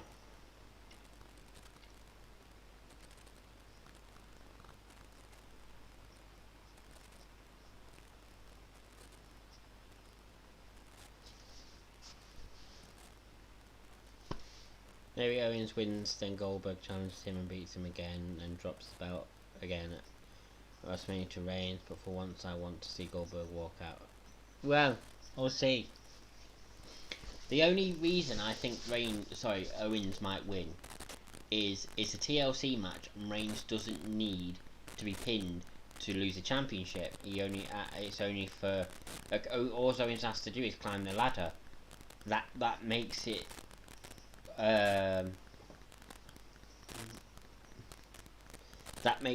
so that Reigns doesn't take a pinfall and look weak. So you could be right, Bramwell. We could be in for a shock, and we could see Owens as the Universal Champion. But at the same time, WWE doesn't do many shocks, do they anymore? It's all very predictable. So it most likely will end with Reigns being the champion, because it's very rare that the championship is lost or changes hands on a B show pay-per-view. You know what I mean? It's usually the main championship usually changes hands. Sometimes on rare occasions, that could happen, yeah. Yeah. So usually what happens with the titles is they usually change hands at like SummerSlam, or if they're defended at Survivor Series, Royal Rumble, WrestleMania. Shows like that, Super Showdown. Not B-show pay-per-views like TLC. So we will see if it actually happens. Uso could accidentally cost Reigns the title, and it could end up being another Jey Uso Roman Reigns match at Royal Rumble. We could see that. We shall see.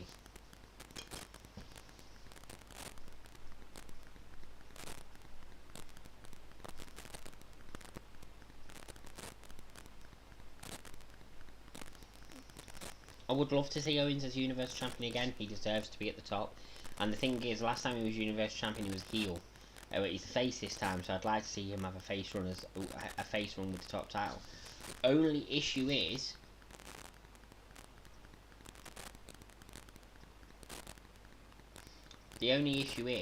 that will WWE want to have two face champions as their main champions? I can't see why they wouldn't, but this is WWE. They don't always do what we want. You know what I mean?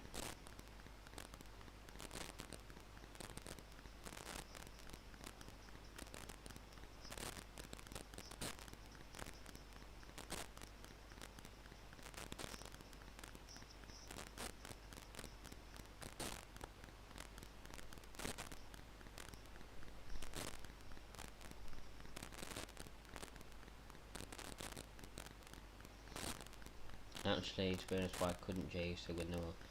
Jey Uso's not going to win the Rumble, let's be serious, Brahma. They're not going to push him that much. You know, once Jimmy Uso's back, you know, they'll be a tag team again. You know, there'll be a bit of the like, oh, Jimmy doesn't want to side with Roman and Jay, but then eventually they will, and the Usos will be a tag team again. Jey Uso's not going to win the Royal Rumble. It's just not going to happen.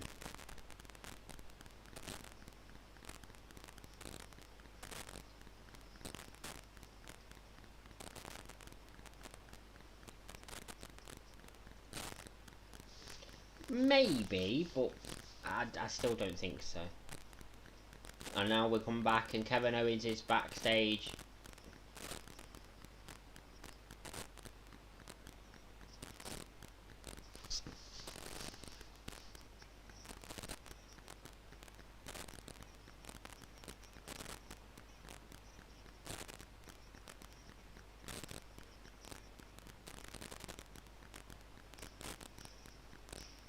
Roman from behind with a chair. And Roman, see, this is what annoys me. So Roman he acts like he's this big tough guy who's the head of the table, but constantly attacks people from behind and only attacks people when they're already half injured. It really irritates me because it's a kind of hypocritical character.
I'm just bored of this Roman Reigns character.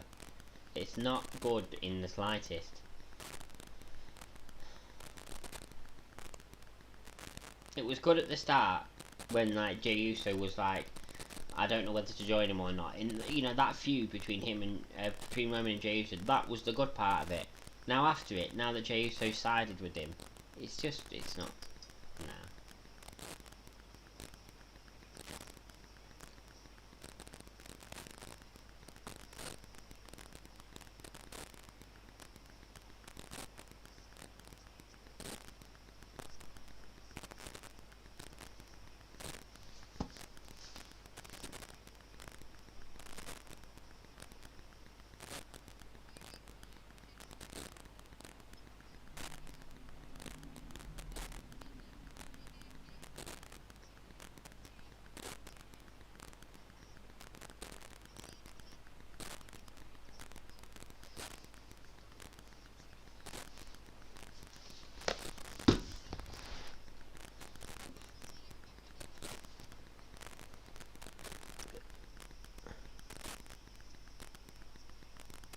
The what seems very crackly.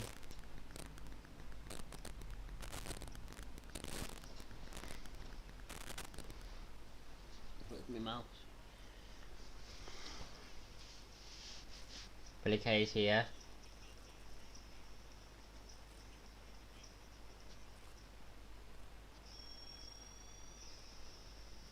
Sound. Is it still crackly?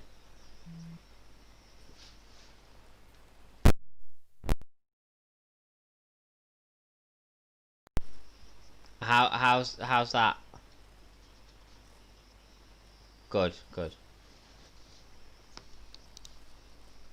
I just had to unplug it and plug it back in.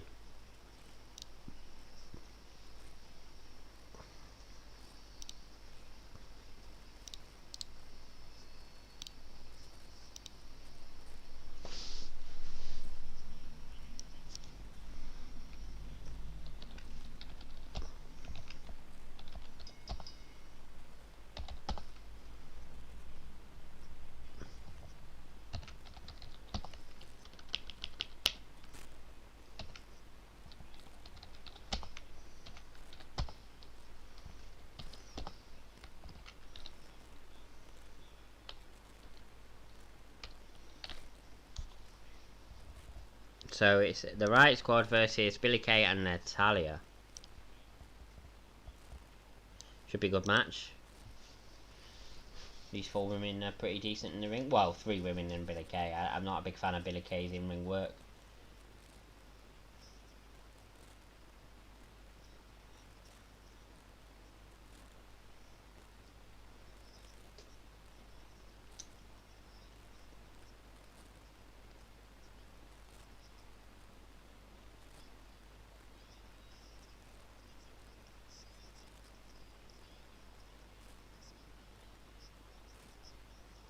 Now Natalia's in.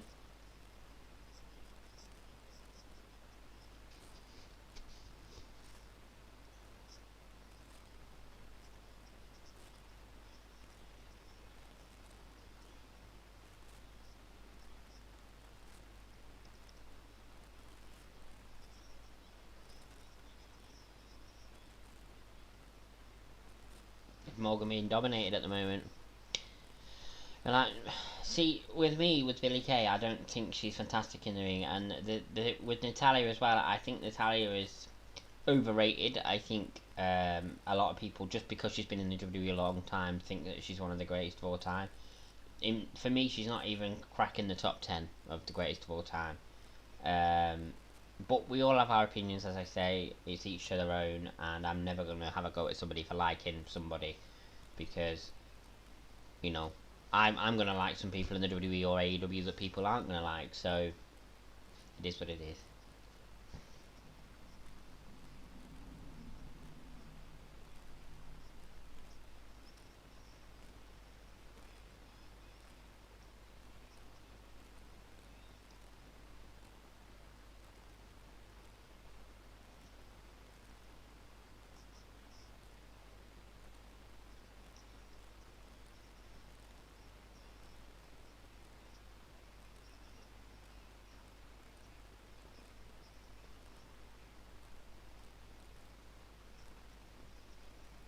The right kick and Billy Kay loses.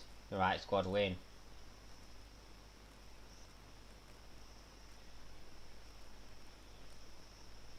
Is it me, or did they look like they're pushing some sort of lesbian thing with the Riot Squad?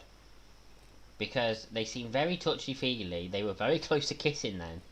It just seems to me that they are pushing something like that. I could be completely wrong, but...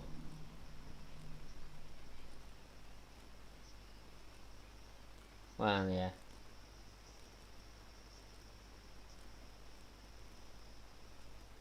I do like the Riot Squad as faces, though. So Chad Gable now talking to Otis back, well, in a video that was up on Instagram.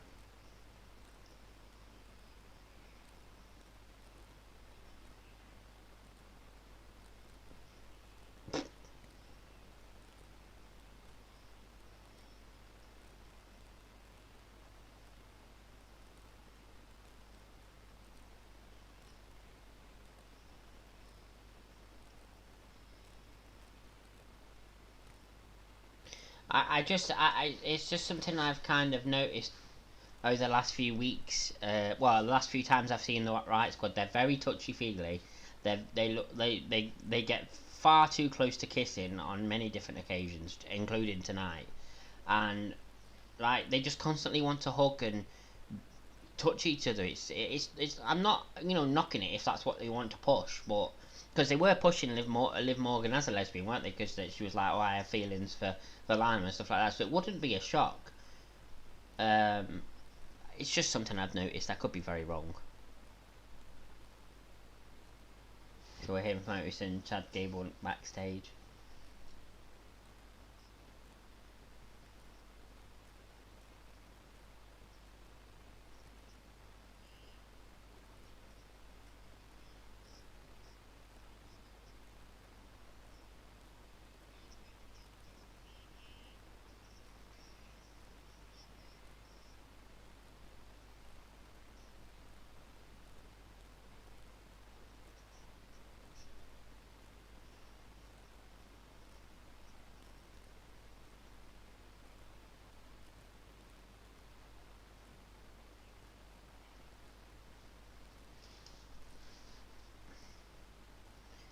Chad Gable and Otis. Just it looks as if we're going to be getting Chad Gable and Otis versus Shinsuke and Cesaro. So I'll just change it now, and then I just need to go to the toilet. So let me just change this now.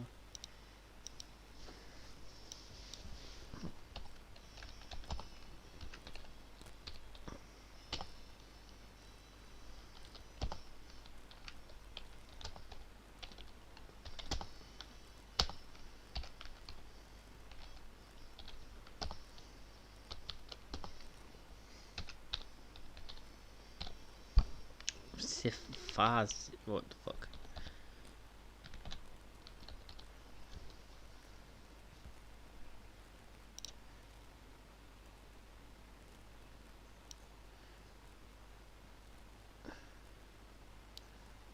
Right, I'll be back in a second.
And I'm back. I just realised we didn't do a halftime score. Halftime score for me is 5. What do you guys think? Nothing impressive so far for me.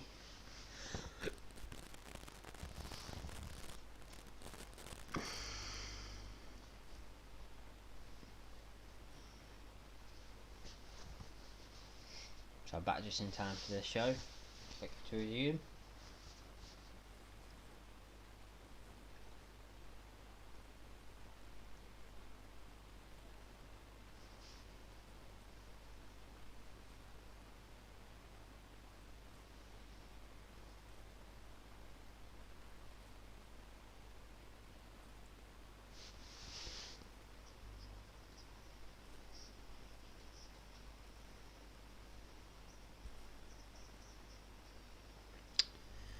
It has been unpinned, that comment.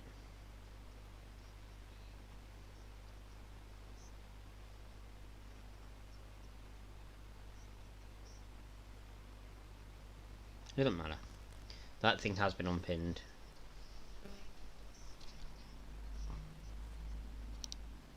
Mohammed Mokhilis, thank you for watching on Facebook.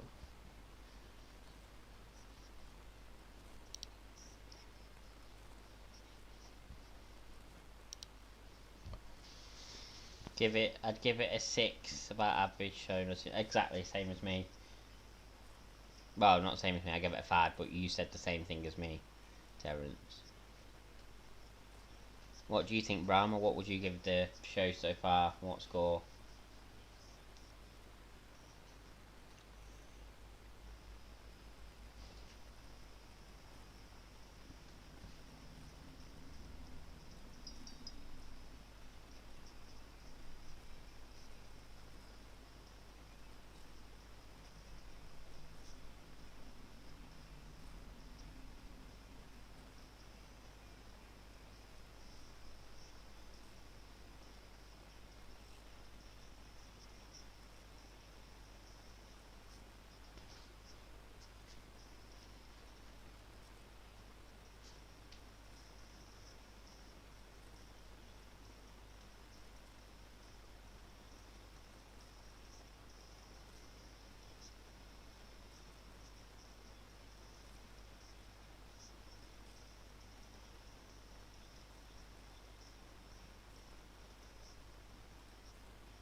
Hi, Mohammed. I'm fine, how are you?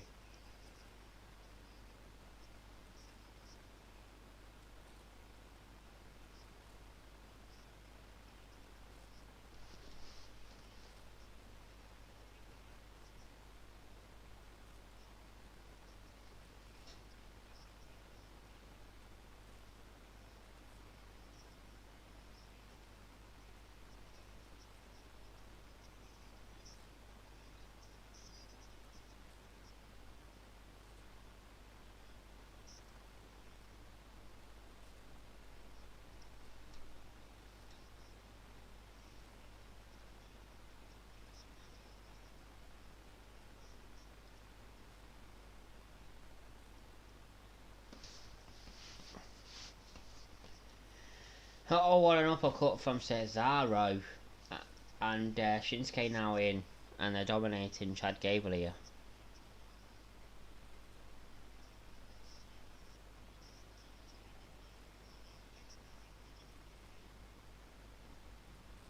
Still there, Brahma.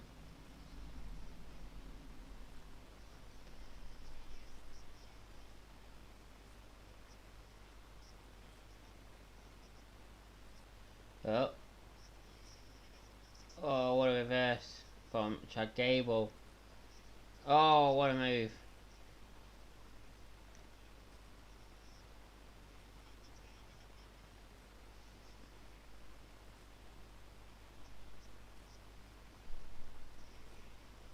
Otis and Cesaro in.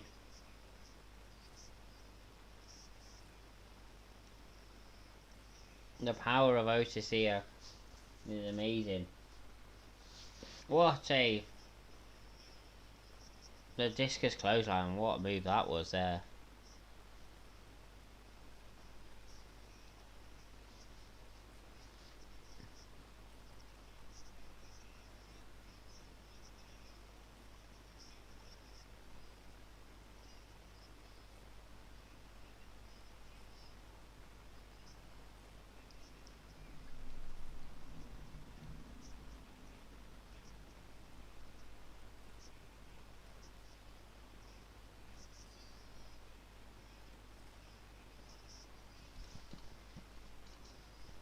Cesaro with the swing.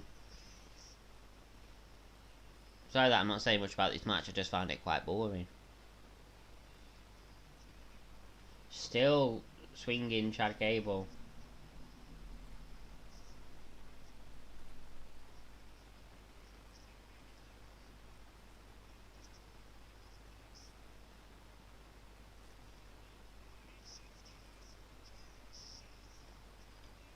One, two, three.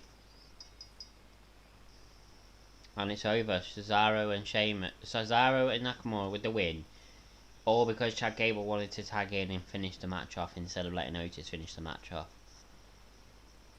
Oh well.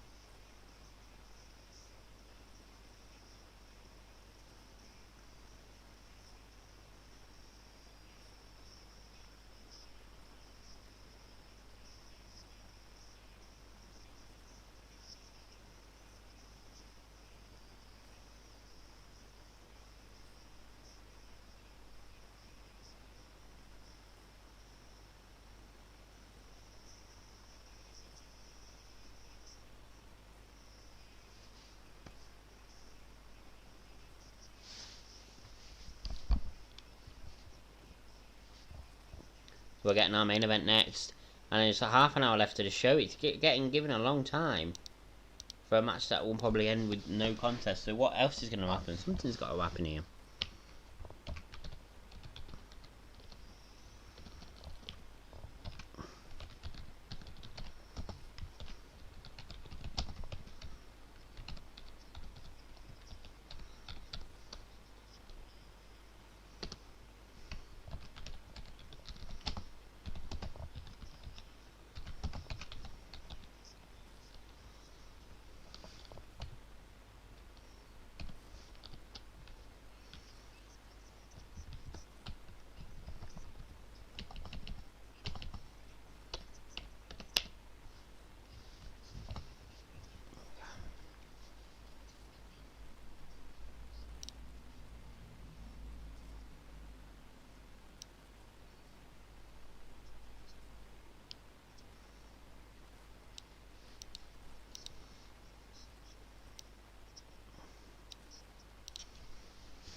Oh.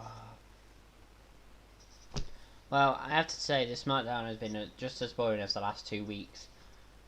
But this main event could save it, because something's got to happen here. Because this match is being given half an hour, well, more like probably 20 minutes because of the ad breaks and stuff. But still, it's been given a long time. So something's got to happen here.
Merry Christmas!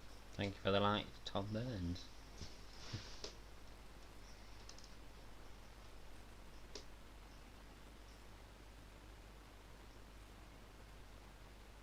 So we're getting back into it now. As I said, this match has been given a long time, so something's got to happen, you would imagine.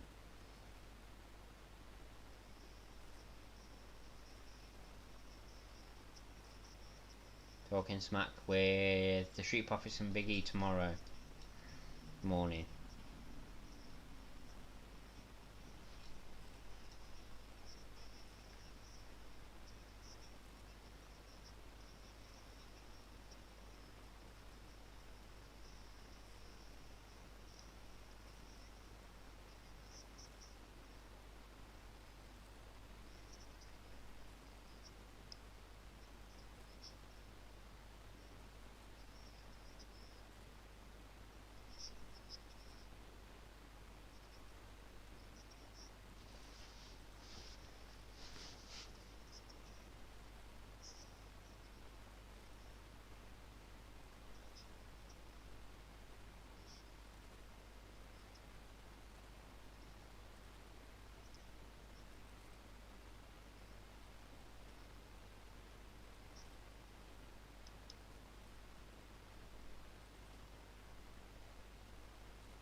Right, let's see what's going to be going on in this main event.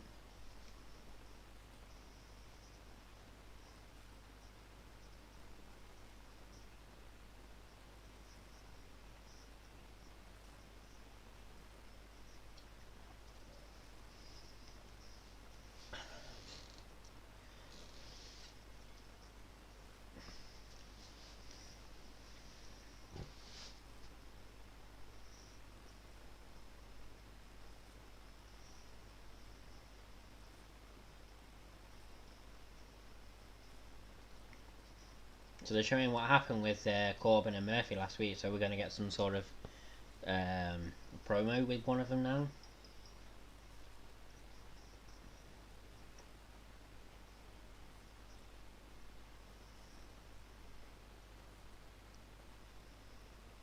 Yep, we're hearing from Baron Corbin. King Corbin.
I do like Carmella's new music though.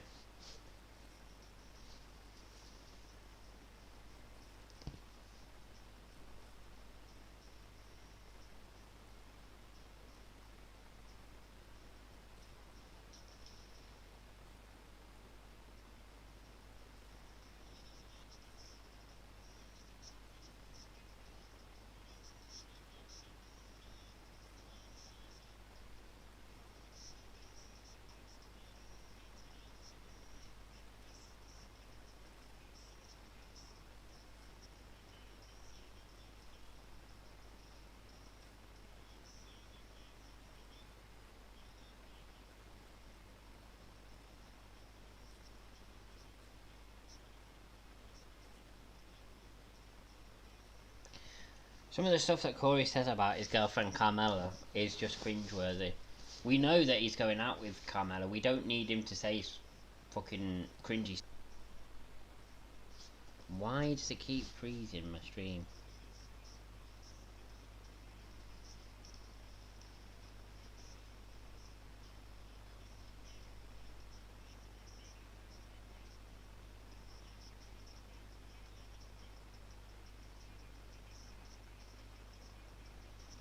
It's just...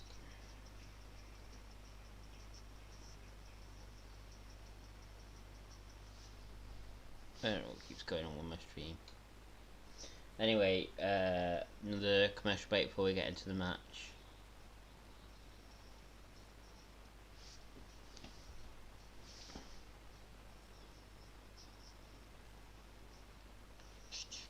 Chat's gone very, very quiet. Nobody seems to be interested in this match, in this main event. I don't blame them for not being interested in the rest of Smackdown, but this is very interesting, the fact that it's been given such a long time.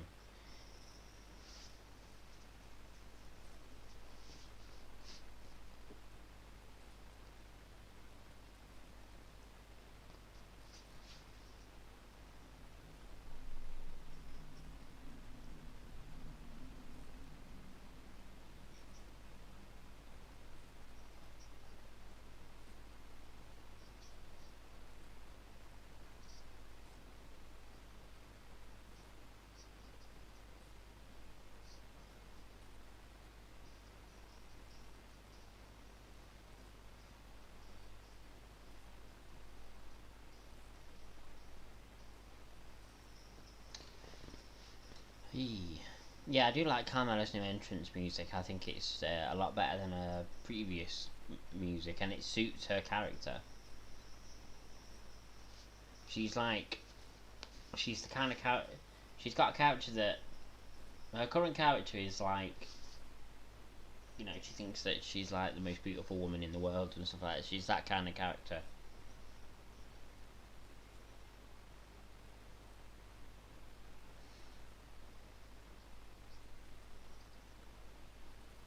So what is all of your predictions as to what's going to happen in this match? My prediction is it's going to be a no contest, and then we have some sort of special match at TLC. So like a table, a ladder, or a chairs match, or even a TLC match. We're not.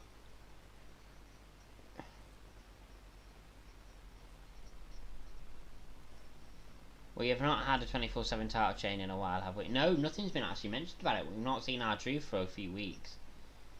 And did a no contest. Yeah, you did say that earlier, Brahma. I agree with it. I think we'll then get some sort of special match, like a table, ladder, or chairs match, or as I said, even a TLC could be.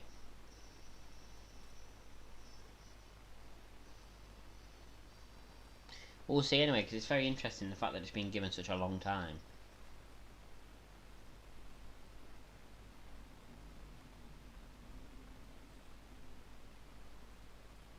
Although to be fair, they said at 2:30, oh, this is the main event's coming next, and we're nearly 13 minutes late when the main event's not even started, and that's all because of commercial breaks.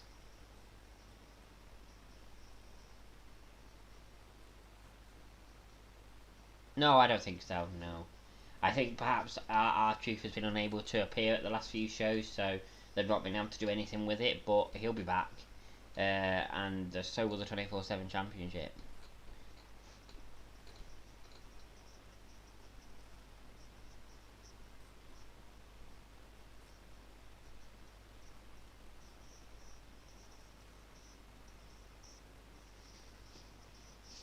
Next Friday, Tag Team Championship match: the Street Profits versus Ziggler and Rude.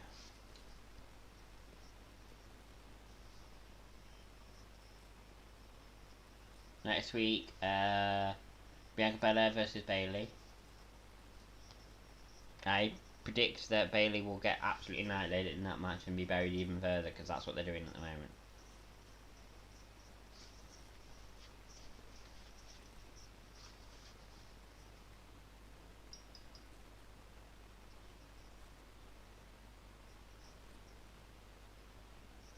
You know what I do disagree with about Carmella being in this match? She's been gone for like 6 months. It may be just less than that. No fault of her own. WWE just didn't have anything for her. And what? She comes straight back and she's straight into a title picture? No, I disagree with that. There's so many other women that are deserving of it that have been here every week, week in, week out.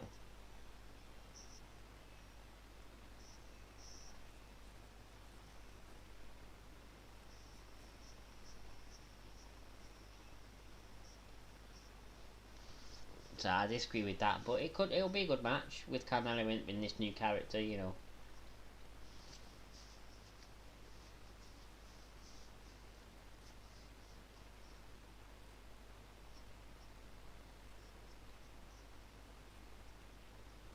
And bell rings. There we go. Carmella pushed right into the corner by the boss.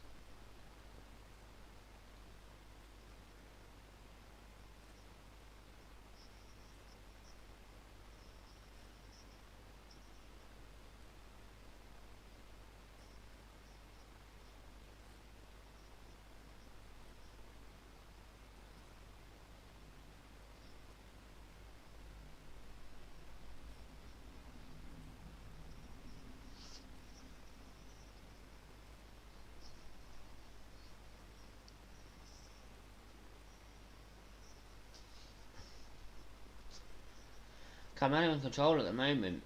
I can't see her being in control for much longer, but she is in control at the moment.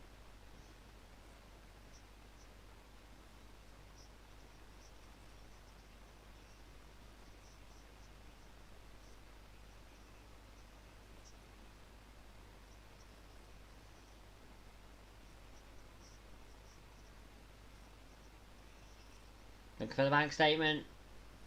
Carmella. Oh, just to stop it.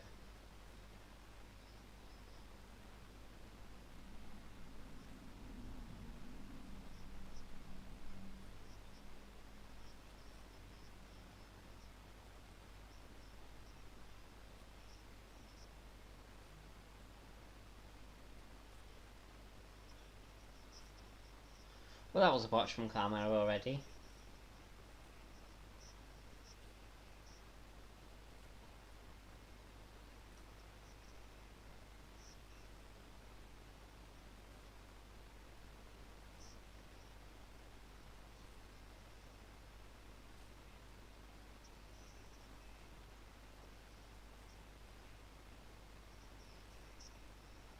Into the Meteora. Well, Carmella is on the apron.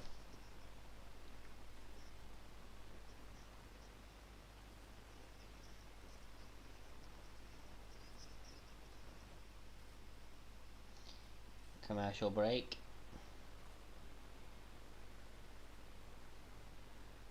Not a bad start to the match. More competitive than I thought it was going to be.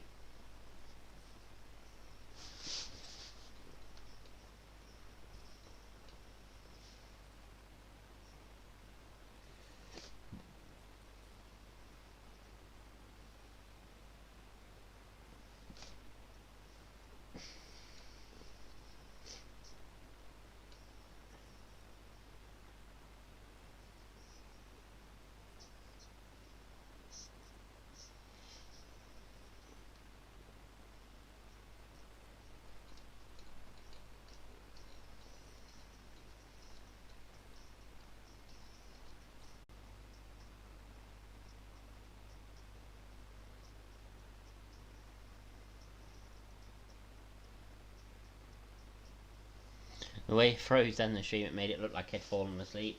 Not once have I actually fallen asleep on this stream.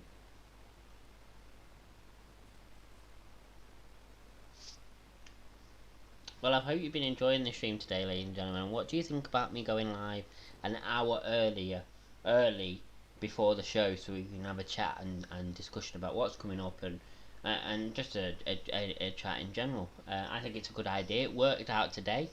I was like 10 minutes late, but it still worked out. So I think I'm going to do that every time now. But go live at 12 instead of half 12.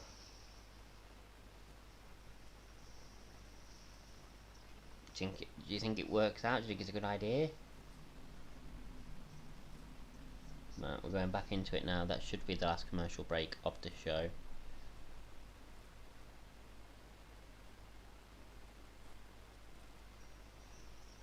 We'll get an advertisement for Raw again.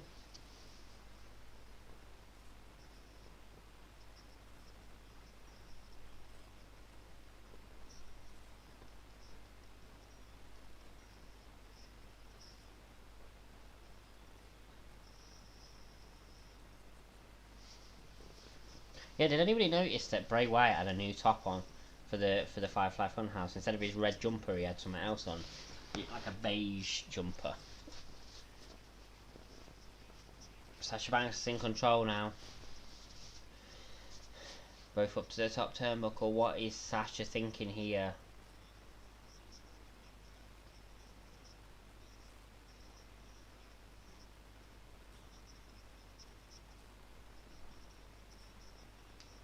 That's alright, Terence.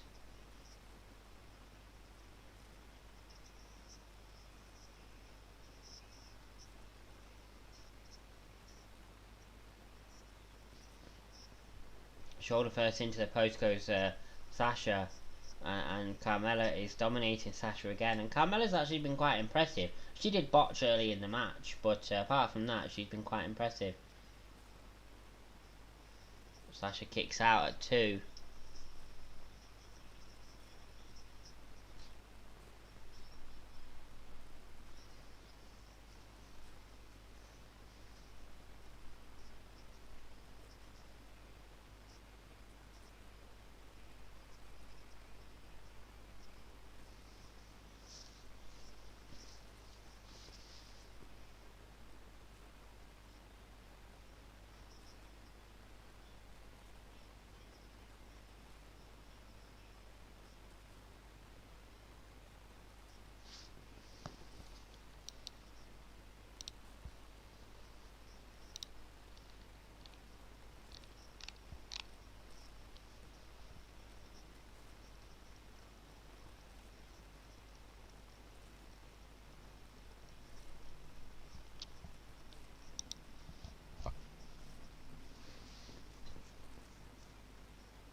Smasher in control now. Meteor into the corner. And again. 1, 2, oh.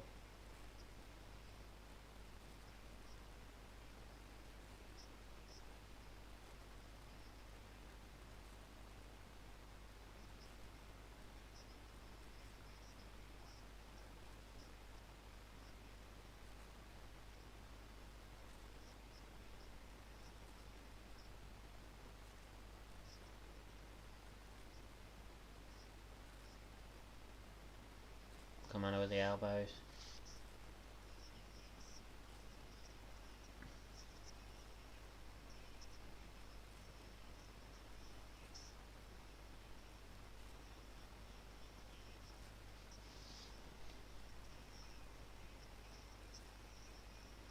Two, crossbody, no. Sasha kicks out again.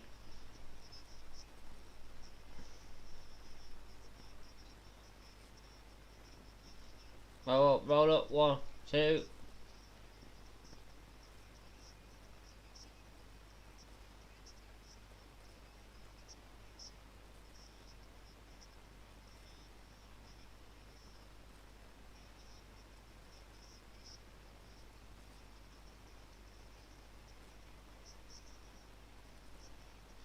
Oh, bag statement. Is it over?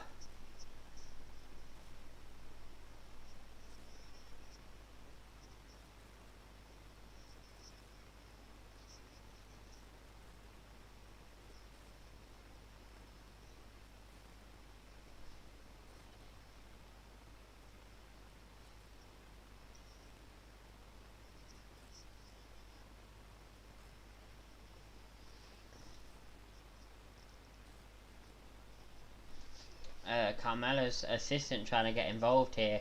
Got involved.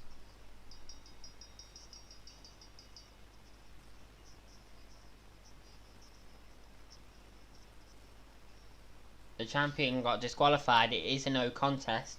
Well, technically Carmella wins. Now she's put the assistant in the bank statement. So we are going to get this match again at TLC. Quite predictable again, but a good match.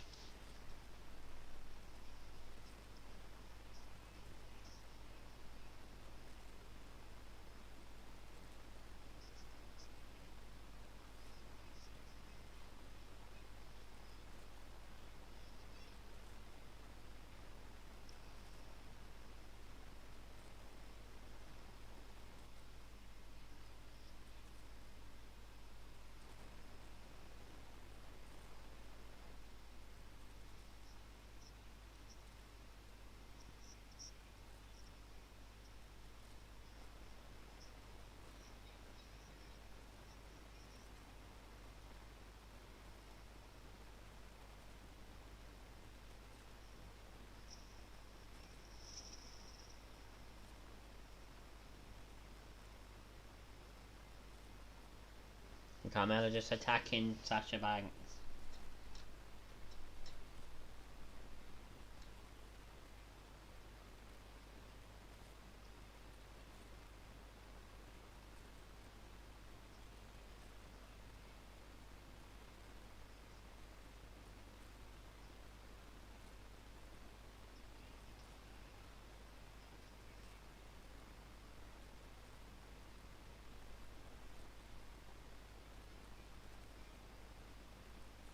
And Carmella has just bottled Sasha Banks.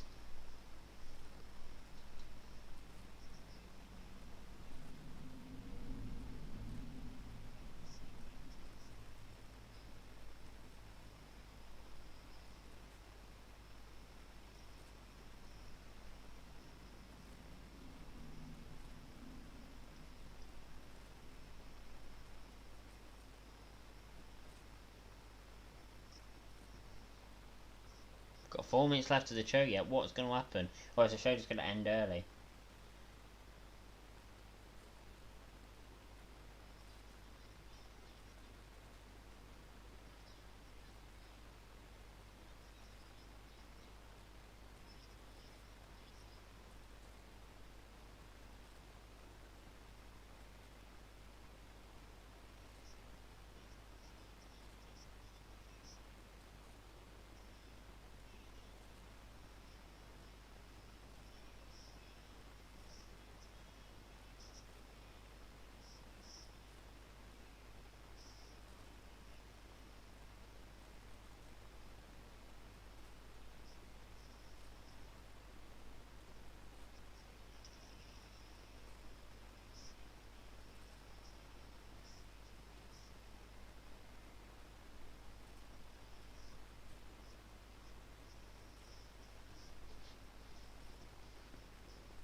Yeah, the show's just going to end early.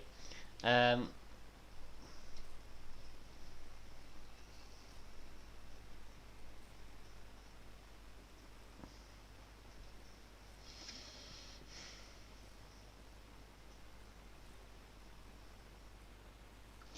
would say I would give the show about a 5.5. The main event added a 0.5 to the end of it, but it was yet again a poor Smackdown. Smackdown has been, for 3 weeks on the bounce now, a very poor show. Raw has been good. AEW has without a doubt been the best show of the week every week for the last 3 weeks at the very least. In my opinion, we'll see if SmackDown can improve next week. But anyway, I hope you all enjoyed my stream. Definitely going to be going live an hour early before the show starts from now on, instead of half an hour early, so we can have a chat and see the preview and just. But yeah, I hope you all enjoyed the stream, and I will be back Monday night slash Tuesday. Well, maybe. As I said, I might not be able to do the Monday Night Raw watch along, but if I can't do the Monday Night Raw watch along, I will definitely be here for AEW Dynamite Wednesday, and definitely here for Friday Night SmackDown.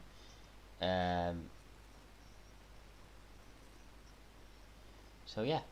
Anyway, I hope you all enjoyed it, and follow me on Daily Motion, Tom Burns, as it's spelled at the top there. That's why I'm going to be going live, doing like movie watch-alongs and TV show watch-alongs and stuff like that.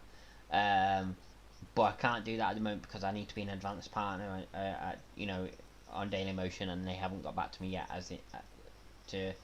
haven't got back to me to tell me whether I have been accepted or not. I'm a partner already, but I need to be an advanced partner to be able to live stream on Daily Motion, so I'm waiting to hear back from them for that. Anyway, as I say, I hope you enjoyed the show, and I'll see you for the next stream, possibly Monday, most likely Wednesday. See you then. Bye bye.